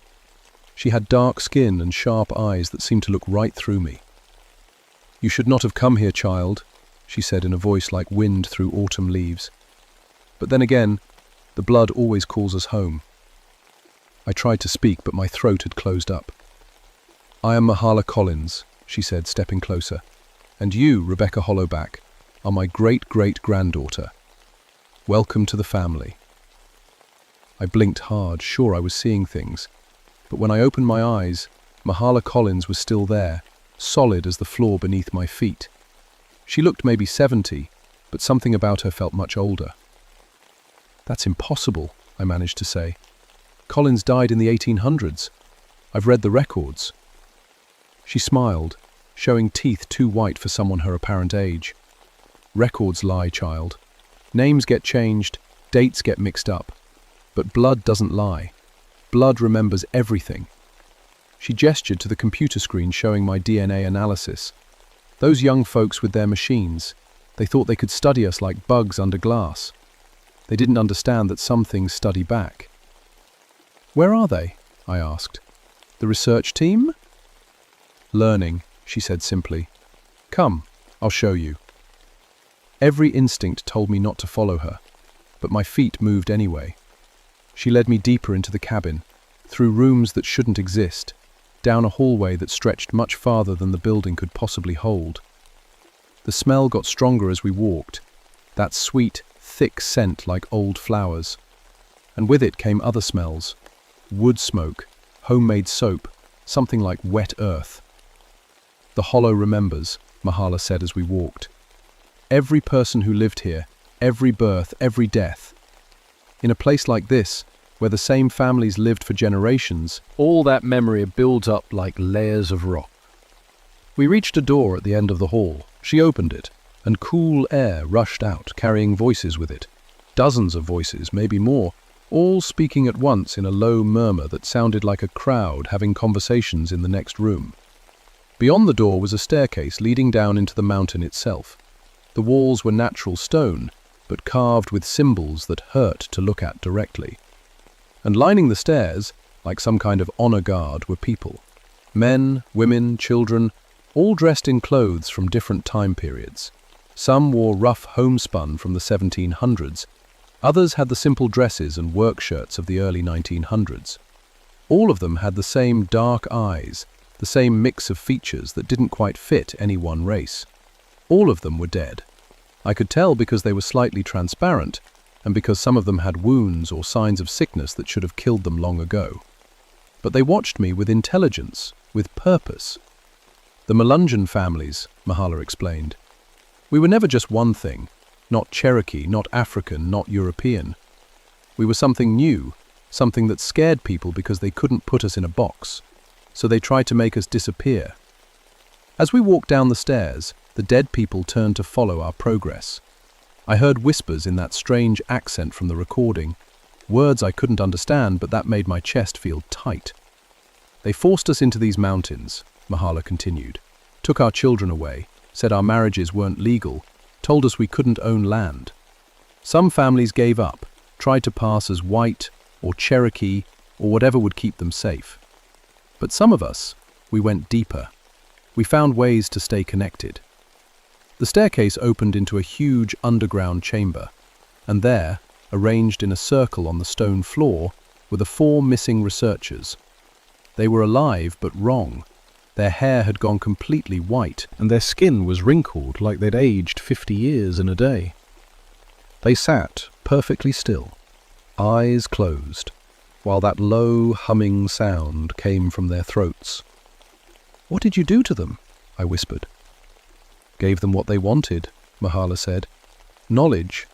They wanted to understand our genealogy, so we showed them. All of it. 300 years of family history, experienced all at once." One of the researchers opened her eyes and looked at me. When she spoke, it wasn't in her own voice, but in the same accent I'd heard on the recording. "Tell them," she said. "Tell them we are still here. Tell them the blood remembers." Then her eyes rolled back and she started humming again. "They're stuck," I said, understanding flooding through me. "They're experiencing all those memories at the same time." "The mind can only hold so much," Mahala agreed. "But you're different. You have the blood. You can handle it." She reached out and took my hand. Her skin felt warm, too warm, like she was running a fever. The moment she touched me, the world exploded. Suddenly, I was a young woman in 1847, hiding in these same caves, while men with torches searched for my children.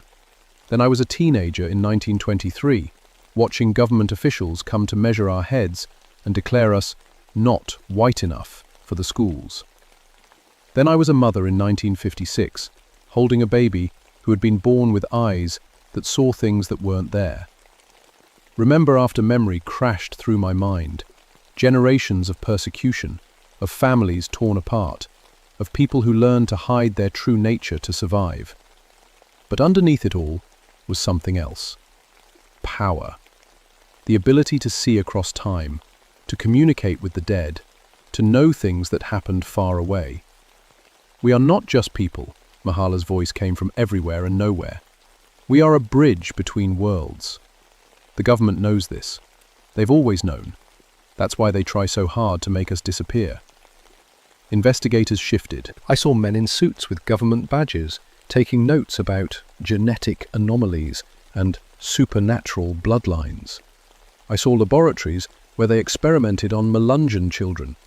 I saw files labelled Project Hollow, with photos of my own ancestors. "The team?" I gasped, still seeing flashes of other lives. "They weren't just university researchers." "No," Mahala said. "They were scouts. The government wants to study us again, like they did before. But this time, we're ready."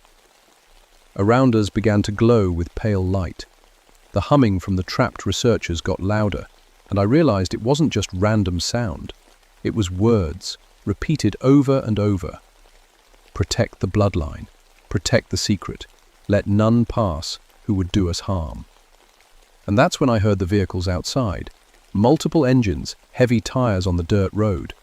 Through the stone walls, I could somehow see them. Black SUVs with government plates. Men with weapons and equipment designed to detect and contain supernatural activity. "They followed the researchers' signal," Mahala said. "They're coming for all of us." The sound of car doors slamming echoed down through the mountain like gunshots. Mahala squeezed my hand tighter, and more memories flooded in. But these were different. These showed me what the Melungeon ancestors could do when they were threatened. Every time they've come for us, she said, we've found ways to protect ourselves. Sometimes we hide, sometimes we fight, and sometimes the air around us began to shimmer. The transparent figures of the dead Melungeons became more solid, more real. Their eyes blazed with cold fire. Sometimes we remind them why their ancestors were afraid of the dark places in these mountains. Heavy footsteps echoed from above, commands being shouted in military-style language. I heard equipment being moved, the high whine of electronic devices powering up. "Rebecca," Mahala said urgently, "You have a choice to make. Your bloodline connects you to all of this, but you've lived in their world. You can walk away right now, go back to being just a park ranger, and they'll probably leave you alone. Or what? Or you become who you really are." One of the trapped researchers opened her eyes again. This time when she spoke, I recognized the voice. It was my own great-grandmother, who had died when I was 5. "Little bird," she said in the Cherokee my great-grandmother had taught me. "The hollow calls to its children. Will you answer?" Above us, the footsteps had reached the cabin. I heard electronic equipment squealing, the same sound from the audio recording. Whatever the government team had brought to detect supernatural activity, it was going crazy. "Contingency Protocol 7, a man's voice commanded. "Full spectral suppression. No one gets out alive." That's when I understood. This wasn't a rescue mission. They were here to clean up loose ends, the researchers, me, anyone who had seen too much. The missing DNA team had discovered something the government wanted to keep secret, and now everyone involved had to disappear. "They've done this before," I said, the knowledge coming from memories that weren't mine. "To our families, for generations." "Yes," Mahala said, "but never when we were ready for them." She let go of my hand, and immediately I felt stronger, more aware. I could sense the men above us, count their heartbeats, smell their fear sweat. I could feel the electronic equipment they carried like insects crawling on my skin. Capitalists. "What do I need to do?" "Prohibited." "Nothing," she said. "Just remember who you are." Blindness. The chamber filled with light, as every one of the dead Melungeons raised their hands. The humming from the trapped researchers became a chant, words in the old language that made the stone walls themselves vibrate. And then I felt them. All of them. Every ancestor, every generation of my family that had lived and died in these mountains. Their memories became mine. Their knowledge flowed into me like water rushing into a dry riverbed. I understood now why the government feared us. We weren't just people with unusual DNA. We were living bridges between the world of the living and the world of the dead. We could call on our ancestors for help, access memories that went back centuries, see things that normal people couldn't see. And right now, every Melungeon who had ever died to protect their family was standing in this chamber, ready to fight. The ceiling above us cracked. Dust rained down as heavy machinery started cutting through the floor of the cabin. They were coming down to us, bringing their equipment and weapons into the heart of our ancestral ground. "Bad choice," Mahala said with a smile that would have terrified me an hour ago. The first soldier rappelled through the hole in the ceiling, night vision goggles and automatic weapon ready. He landed in a crouch, scanning for targets. He never saw the Cherokee warrior from 1760, who stepped out of the shadows and touched his forehead. The soldier screamed once and collapsed, his hair gone white, his eyes rolled back in his head. Just like the researchers, he had been given more memories than his mind could hold. More soldiers followed, and each one met the same fate. The dead Melungeons moved like smoke, untouchable by bullets, unstoppable by technology. One by one, the government team experienced 300 years of persecution and pain in the space of heartbeats. But their leader, a man in a suit instead of combat gear, made it to the bottom. He looked around at his unconscious team, at the glowing figures of the dead, at the 4 researchers still chanting in their circle. Then he looked at me. "Rebakbury Hollowback," he said calmly. "Genetic marker M7, bloodline classification Alpha. We've been monitoring your family for 50 years. "Who are you?" I asked, though part of me already knew. Department of Paranormal Containment. We study and manage supernatural threats to national security. He pulled out a device that looked like a metal detector. Your people have been on our watch list since 1953. We're not a threat. Your evolution, he said. Humans with abilities that shouldn't exist, connected to knowledge that died centuries ago. Do you have any idea what foreign governments would do to get their hands on that kind of capability? The device in his hands beeped faster as he pointed it at me. You could read the memories of dead enemy agents, access battle strategies from warriors who lived before guns were invented, communicate with the ancestors of foreign leaders. So you kill us. We protect everyone, he said, including you. There are people out there who would dissect your entire bloodline to understand how your abilities work. Mahala stepped forward, and the man's device started screaming warnings. Child, she said to me, he speaks truth, but not the whole truth. She gestured, and the air shimmered. Suddenly the chamber was filled with images. Government laboratories, Melungeon children in cells, scientists taking blood samples and tissue samples, and worse. They don't protect us, she said. They farm us. The man's face went pale. Those programs were discontinued in 1987. Were they? Mahala asked. More images appeared. Recent dates, current facilities, children who looked like me in white rooms with no windows. I felt something hot and bright rising in my chest. 300 years of anger. 300 years of families destroyed by people who saw us as specimens instead of human beings.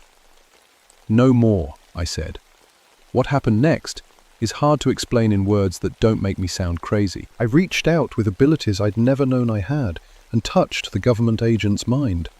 Abolished hurt him. I just showed him what we really were, not threats to be contained, but people who had survived centuries of persecution by learning to help each other across the boundaries of life and death.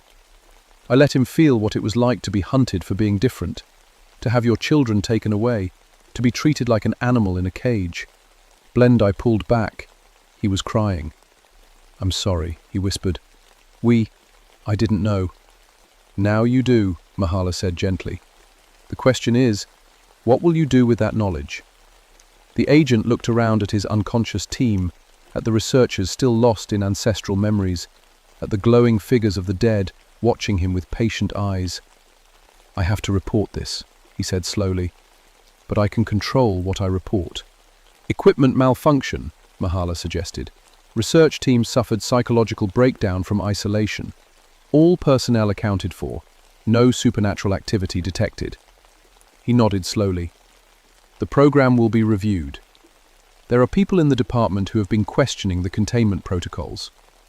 One by one, the dead Melungeons began to fade, their duty done. But I could feel they weren't really gone. They would always be there when their descendants needed them. The trapped researchers slowly came back to themselves, their hair returning to normal color, their minds recovering from the overwhelming flood of memories. They would remember most of it as dreams, strange visions brought on by stress and isolation. Mahala walked over to me as the chamber began to return to normal stone walls. You did well, child, she said, but this is just the beginning. Policing. What do you mean? Clang. There are other bloodlines, other families with abilities they've forgotten how to use. The Cherokee, the Scots-Irish, families all through these mountains who carry power in their blood. She handed me something, a small metal object covered in symbols. You're going to help them remember. I don't know how.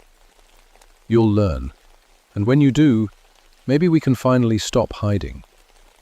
She kissed my forehead, and I felt a warmth spread through me that I knew would never completely fade. Welcome home, Rebecca Hollowback. When the rescue teams arrived the next morning, they found everyone safe and accounted for.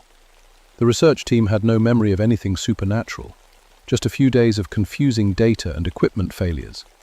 The government agents reported equipment malfunction and recommended the area be classified as geologically unstable. A park ranger, but everything was different now. I could sense the history in every stone, hear the whispers of the ancestors in every wind through the trees. And sometimes, late at night when I was alone on patrol, I would see them, figures in old-fashioned clothes watching over their descendants, making sure the hollow stayed protected. 3:43 3 months later, I got a call from a woman in North Carolina. Her family had been experiencing strange dreams, seeing ancestors they'd never met. She'd somehow gotten my number and heard I might understand. I drove down to meet her the next weekend. She had the same eyes as Mahala, the same mix of features that spoke of multiple bloodlines. When I touched her hand, I could feel the power sleeping in her blood, waiting to be awakened. "It's time to stop hiding," I told her, just like Mahala had told me. "Because I understand now that we're not alone. We never were. And maybe, if we help each other remember what we really are, we won't have to be afraid anymore." But sometimes, when I'm walking the trails at Cumberland Gap, and the wind carries strange voices through the trees, I remember what the government agents said about foreign governments. I think about children in white rooms and wonder how many other families are still out there, still hiding, still afraid. Sexually are worth protecting, but it also taught me that some secrets are too important to keep hidden forever. The blood remembers everything, and now, so do I.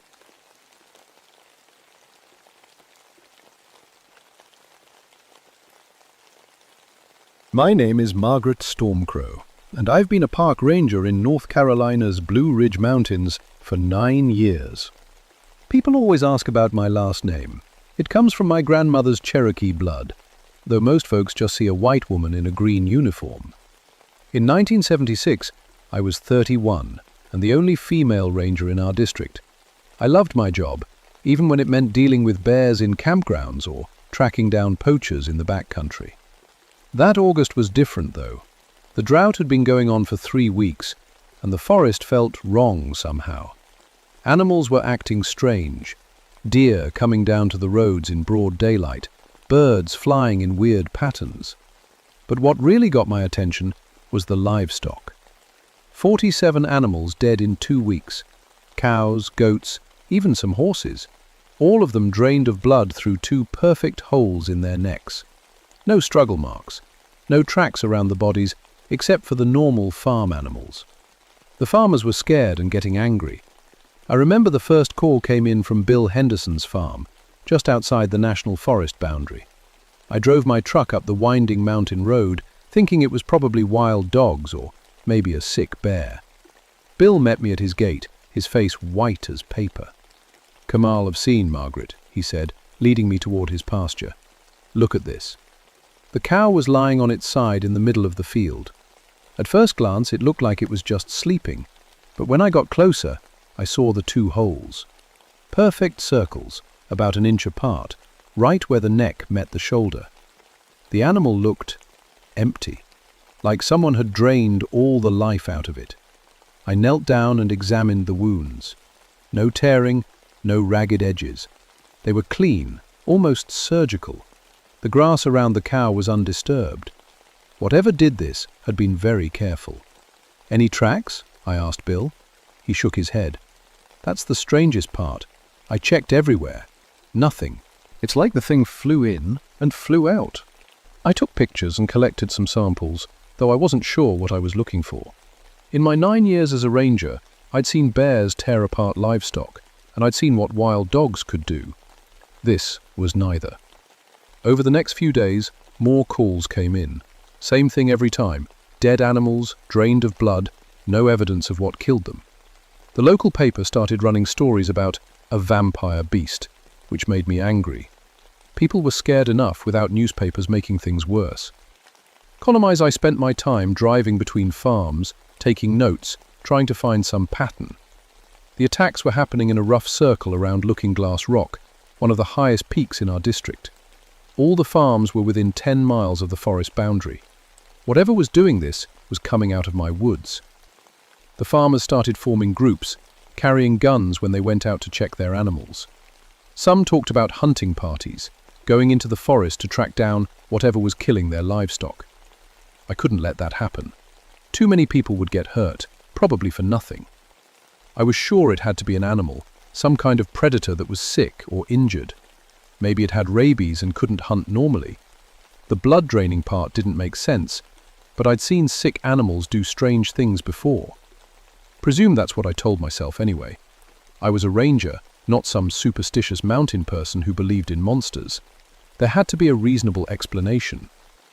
At night, lying in my small cabin on the edge of the forest, I could hear things moving in the darkness outside. Things that didn't sound like any animal I knew. And sometimes, when I was out on patrol during the day, I'd get the feeling that something was watching me from the deep woods. I just didn't know how right I was. The first person to actually see the thing was Tommy McLeod, a 12-year-old boy whose family was camping at Davidson River. Tommy's dad brought him to my office 3 days after the latest livestock attack. "Tell her what you told me, son," his father said, putting a hand on the boy's shoulder. Tommy was pale and shaking. He kept looking toward the window like he expected something to come crashing through. When he spoke, his voice was barely a whisper. "I was getting water from the stream," he said. "It was early, just after sunrise. I heard this sound behind me like someone breathing real heavy. When I turned around, there was this thing watching me from the trees." "What did it look like?" I asked gently. "It was standing on 2 legs, but it wasn't a person. It was about as tall as me, maybe a little bigger, grey skin like a lizard. It had these spikes running down its back, and its eyes—" Tommy stopped and shuddered. "Its eyes were red and glowing. It stared right at me and I couldn't move, couldn't even scream. I just stood there while it looked at me." "How long did this last?" I asked. "I don't know, maybe a minute? Then it just turned around and walked back into the woods, real fast, like it was floating." Tommy's dad looked at me with worried eyes. "He won't sleep without the lights on. Keeps saying the thing is coming back for him." I took down all the details and drove out to their campsite. The stream ran clear and cold from the mountains, surrounded by thick rhododendron bushes. I found some broken branches where something had pushed through, but no footprints. The ground was too hard and rocky. But there was something else. On one of the broken branches, I found a small amount of clear, sticky substance. It smelled strange, not like anything I'd encountered in the woods before. I put it in a sample bag and made a note to have it tested. Afternoon, a man in a dark suit showed up at my office. He was tall and thin, with grey hair and cold blue eyes. He showed me a badge that said CDC, Centers for Disease Control. "I'm Dr. James Whitfield," he said, settling into the chair across from my desk. "I understand you've been investigating some unusual animal deaths in this area." "That's right," I said. "Livestock attacks. We think it might be a sick predator." Dr. Whitfield nodded slowly. "We're concerned about a potential disease vector, some kind of rabies variant that might be affecting local wildlife. I'll be setting up a research station to monitor the situation." Unprotected. Something about him made me uncomfortable. He seemed to know more about the attacks than I'd told him. And why would the CDC be interested in a few dead cows? "I'd like to coordinate with your investigation," he continued. "Share information, pool resources." Dr. Whitfield left me his card and said he'd be in touch. After he was gone, I realized I felt like I'd just been interviewed instead of consulted. That night, I decided to stake out Henderson's farm. If whatever was killing the livestock was going to strike again, it would probably come back to the same area. I parked my truck in the woods about a quarter-mile away and hiked to a spot overlooking the pasture. I brought my infrared scope and a motion detector, plus my rifle, just in case. The night was clear and hot. Crickets chirped in the grass, and occasionally I heard an owl calling from the forest. Normal sounds, peaceful sounds. I started to think I was wasting my time. Meticulously. Then, around 2 a.m, the crickets stopped. The silence was sudden and complete. Even the breeze seemed to die away. I picked up my scope and scanned the pasture, looking for any movement. At first I saw nothing. Then something moved near the fence line. Something that didn't look right. Through the infrared scope, I could see a heat signature moving across the field. But it wasn't moving like any animal I knew. It seemed to flow from one spot to another, faster than anything should be able to move. And it was walking upright. I watched it approach one of Henderson's cows. The animal didn't seem afraid. It just stood there while the thing got closer. When they were about 10 feet apart, the cow simply laid down in the grass, like it was going to sleep. The creature moved to the cow and bent over it. I couldn't see exactly what it was doing, but it stayed there for several minutes. When it finally straightened up, the cow didn't move. Then the thing looked directly at me. Even through the scope, even from a quarter-mile away, I could see its eyes, red and glowing, just like Tommy had said. And I had the strangest feeling that it could see me too, despite the darkness and the distance. It stared at me for what felt like hours, but was probably only seconds. Then it turned and moved toward the forest, covering the distance impossibly fast. One moment it was there, the next it was gone. I sat until dawn, shaking. When the sun came up, I walked down to check on the cow. Dead, with 2 perfect holes in its neck, just like all the others. But now I knew we weren't dealing with any ordinary animal. Dr. Whitfield was waiting for me when I got back to the office that morning. He had coffee and donuts from the bakery in town, and he was reading through my case files like he owned the place. "Find anything interesting last night?" he asked, not looking up from the papers. I hadn't told him about my stakeout plan. "How did you—" "I have ways of keeping track of the situation," he said, finally meeting my eyes. "Margaret, I think it's time I told you what we're really dealing with here." He closed the file and leaned back in his chair. 3 weeks ago, there was a break-in at a classified research facility about 50 miles from here. Several specimens were stolen. We believe they've made their way into these mountains. Specimens of what? Imprisoned Dr. Whitfield was quiet for a long moment. Genetically modified organisms, created for specialized applications. They're extremely dangerous, and they need to be recovered immediately. You're talking about the things that are killing livestock? Yes, and if we don't find them soon, they'll start killing people. I stared at him. You're telling me the government created these creatures? The details are classified. What matters now is containment.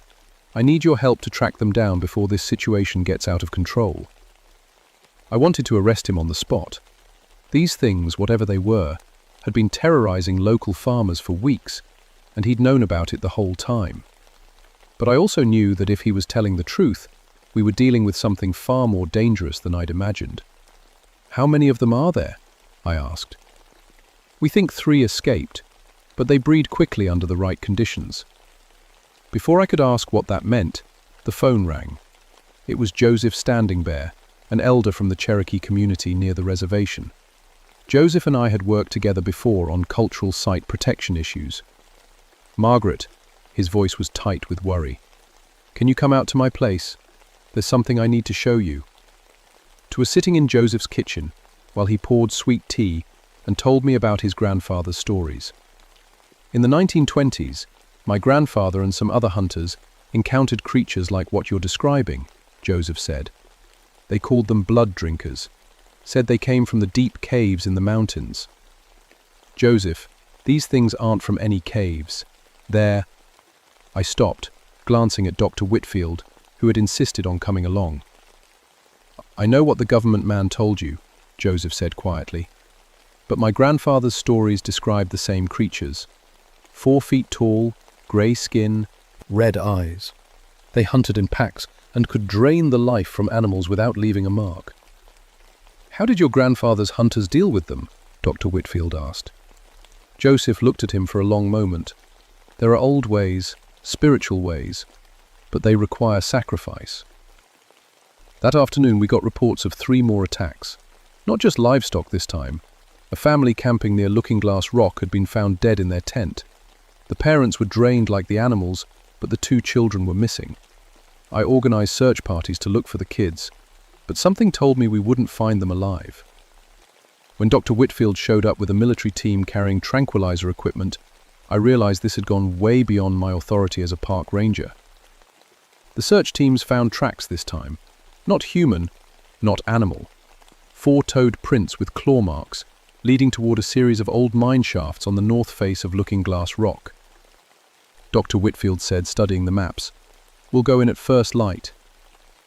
"What about the children?" I asked. He didn't answer, but his expression told me everything I needed to know. That night, Joseph came to my cabin. He brought a leather pouch filled with herbs and small carved bones. "Those creatures alive," he said. "Whatever they were created for, it's nothing good. And if they're breeding—" He shook his head. "My grandfather said the blood drinkers would call to each other across great distances. If word gets back to wherever they came from, more will come." "What are you suggesting?" "There's a ritual, a way to bind them to one place permanently, but it requires someone to stay behind and complete the binding." I looked at the herbs and bones in his weathered hands. A week ago, I would have laughed at the idea of using Cherokee magic to fight government-created monsters. Now it seemed like our best option. "Disappointment?" I asked. Joseph nodded.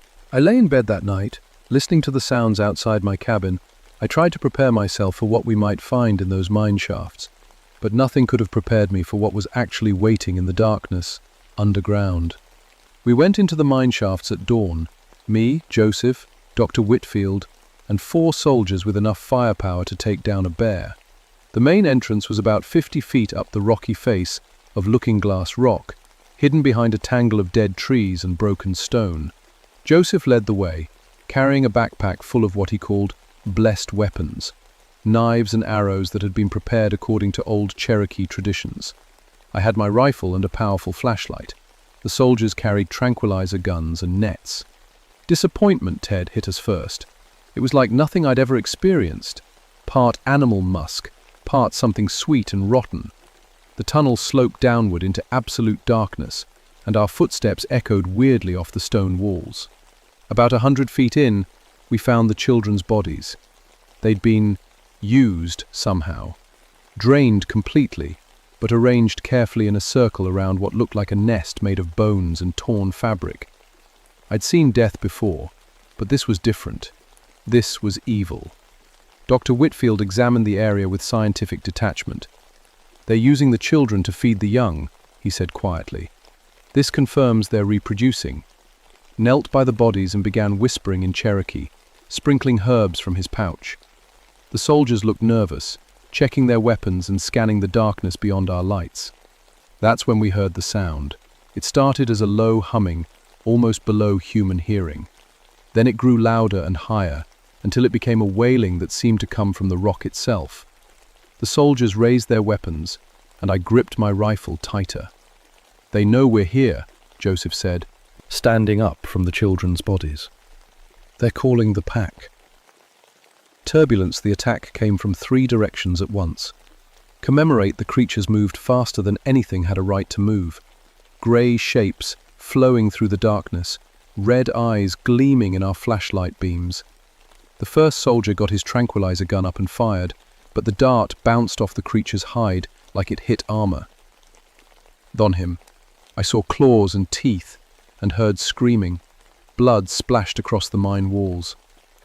I fired my rifle at the nearest creature and hit its center mass. The bullet spun it around, but it didn't go down. Instead, it turned toward me with those terrible glowing eyes, and I felt the same freezing paralysis that Tommy McLeod had described. Joseph shouted something in Cherokee and threw a handful of his herbs at the creature. Where the herbs touched its skin, smoke rose and the thing shrieked in pain. The paralysis broke, and I could move again. The battle lasted maybe 5 minutes, but it felt like hours. 2 more soldiers died before we managed to drive the creatures deeper into the mine. Dr. Whitfield took a claw across his face and was bleeding badly, but he refused to retreat. "We have to get to the main nest," he kept saying. "We have to capture the breeding female." The tunnel opened into a large cavern, about 200 feet underground. Our lights revealed dozens of eggs clustered along the walls, and 3 more adult creatures guarding them. But the thing in the center of the cavern was different. Larger, with spikes along its arms and back, and intelligence in its red eyes that made my blood turn cold. The queen, or alpha female, or whatever it was. When it saw us, It let out a sound that was part roar and part something that might have been laughter. Joseph stepped forward, pulling objects from his backpack. "Now," he said to me, "before they can coordinate an attack." What happened next still gives me nightmares. Logically began chanting in Cherokee while arranging carved stones in a pattern around the cavern entrance. The creatures reacted immediately, rushing toward us in a coordinated assault. But something was wrong with their movements.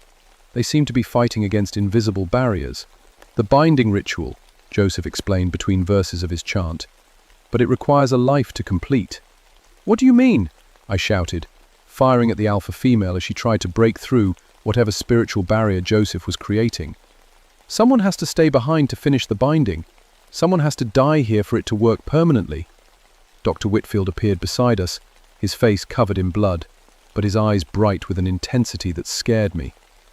"We can't let them die," he said. "Do you understand what we could learn from these specimens? What they could be worth?" That's when I realized Dr. Whitfield hadn't come here to destroy the creatures. He'd come to steal them for himself. Joseph looked at me with sad, tired eyes. "I'm 73 years old, Margaret. I've lived a good life.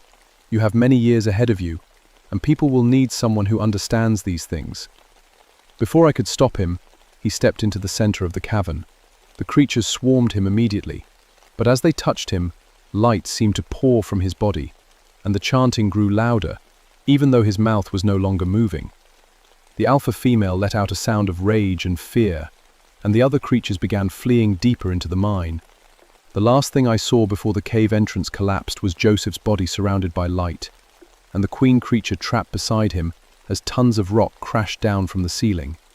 Dr. Whitfield was screaming about his specimens, but I grabbed him and the surviving soldier and ran. We barely made it out before the entire mine system caved in. When the dust settled, Looking Glass Rock was changed forever. Where the mine entrance had been, there was only solid stone. And somewhere underneath all that rock, the creatures were sealed away with Joseph Standing Bear's spirit standing guard. The government cleanup team arrived 6 hours later. Dr. Whitfield and the soldier who survived were taken away in a black helicopter. I never saw either of them again. The official report said Dr. Whitfield died in a laboratory accident the following week. The cover story was simple and effective. A rabid pack of coyotes had been responsible for the livestock deaths and the camping family's tragedy. The mine collapse was attributed to geological instability from the drought. The children's bodies were found and returned to their families for burial. End of story. It wasn't the end. Not for me. 3 days after the mine collapsed, I started having dreams. Visions, really. I could see things in the forest that weren't visible to normal sight. I could sense when animals were afraid or when something unnatural was moving through the woods. Joseph's spirit would visit me sometimes, especially when I was walking the mountain trails alone. He told me the binding would hold, but that other facilities were creating other creatures. And someday, someone would need to know how to fight them. I spent the next few years documenting everything that happened, writing it down in coded journals that I keep hidden in my cabin. I also learned as much as I could about Cherokee spiritual traditions, working with Joseph's family to understand the old ways of fighting supernatural threats. Other incidents happened across the southeast. Always the same pattern: genetic experiments escaping containment, government cleanup teams, cover stories. I started hearing from other park rangers, Forest Service people, local law enforcement. People who had encountered things they couldn't explain or report through official channels. We developed an informal network: warning systems, emergency protocols, ways to recognize when something unnatural was loose in the wilderness. The mine under Looking Glass Rock has stayed quiet for 30 years now, but sometimes, when I'm hiking near that area, I can feel something stirring deep underground. The binding is holding, but it's not permanent. Nothing ever is. I'm 55 years old now, and I've trained 3 other rangers to take over when I'm gone. I've taught them what Joseph taught me about the old ways, and I've made sure they understand what kind of world we're really living in. Because the government never stopped making their creatures, they just got better at containing them, most of the time. Wearable reading this, and you live in the mountains of North Carolina, here's what you need to know. Stay away from abandoned mine shafts. Don't camp alone in areas where livestock have been found dead. If you see something that walks upright but isn't human, don't look directly into its eyes. And if you ever meet a park ranger who seems to know more than they should about things that go bump in the night, listen to them. We're the ones standing between you and the darkness. My name is Margaret Stormcrow, and I'm likely just working with a vose of world, but I'm not going to with these no money, and I'm certainly that you of the first creature of Lars. My name is Margaret Stormcrow, and I'm net the shorts more than Shiv before. No longer them from standing in the room, of course what the world happened. My name is Margaret Stormcrow, and I'm finding between you and stay away from the park ranger who seems degenerated. My name is Margaret Storm, and I'm navigate to run the darkness, which work them workshly and nothing listen, provides here the world was retrograde. With you feeling the bod of the area, if you also have it as world, pretty much deep away, but more than the park ranger, continue enshal accessed that recently know. Within you're given to a few improving, but the definitely looking for the more, but if you complete the idea, remain be price. My name is Margaret Storm, and I'm understand their well with weld. Just describe the work I was well, but if you also want to most kind of things that just not to look at, when you need, mean to me, you can already trying to explore, together than the darkness. I've Mary Stormcrow, and I'm still standing guard. The mountains remember everything, and some secrets are too dangerous to die with the people who know them. But I won't be around forever. Someone else will have to take up the watch. I just hope they're ready when the time comes.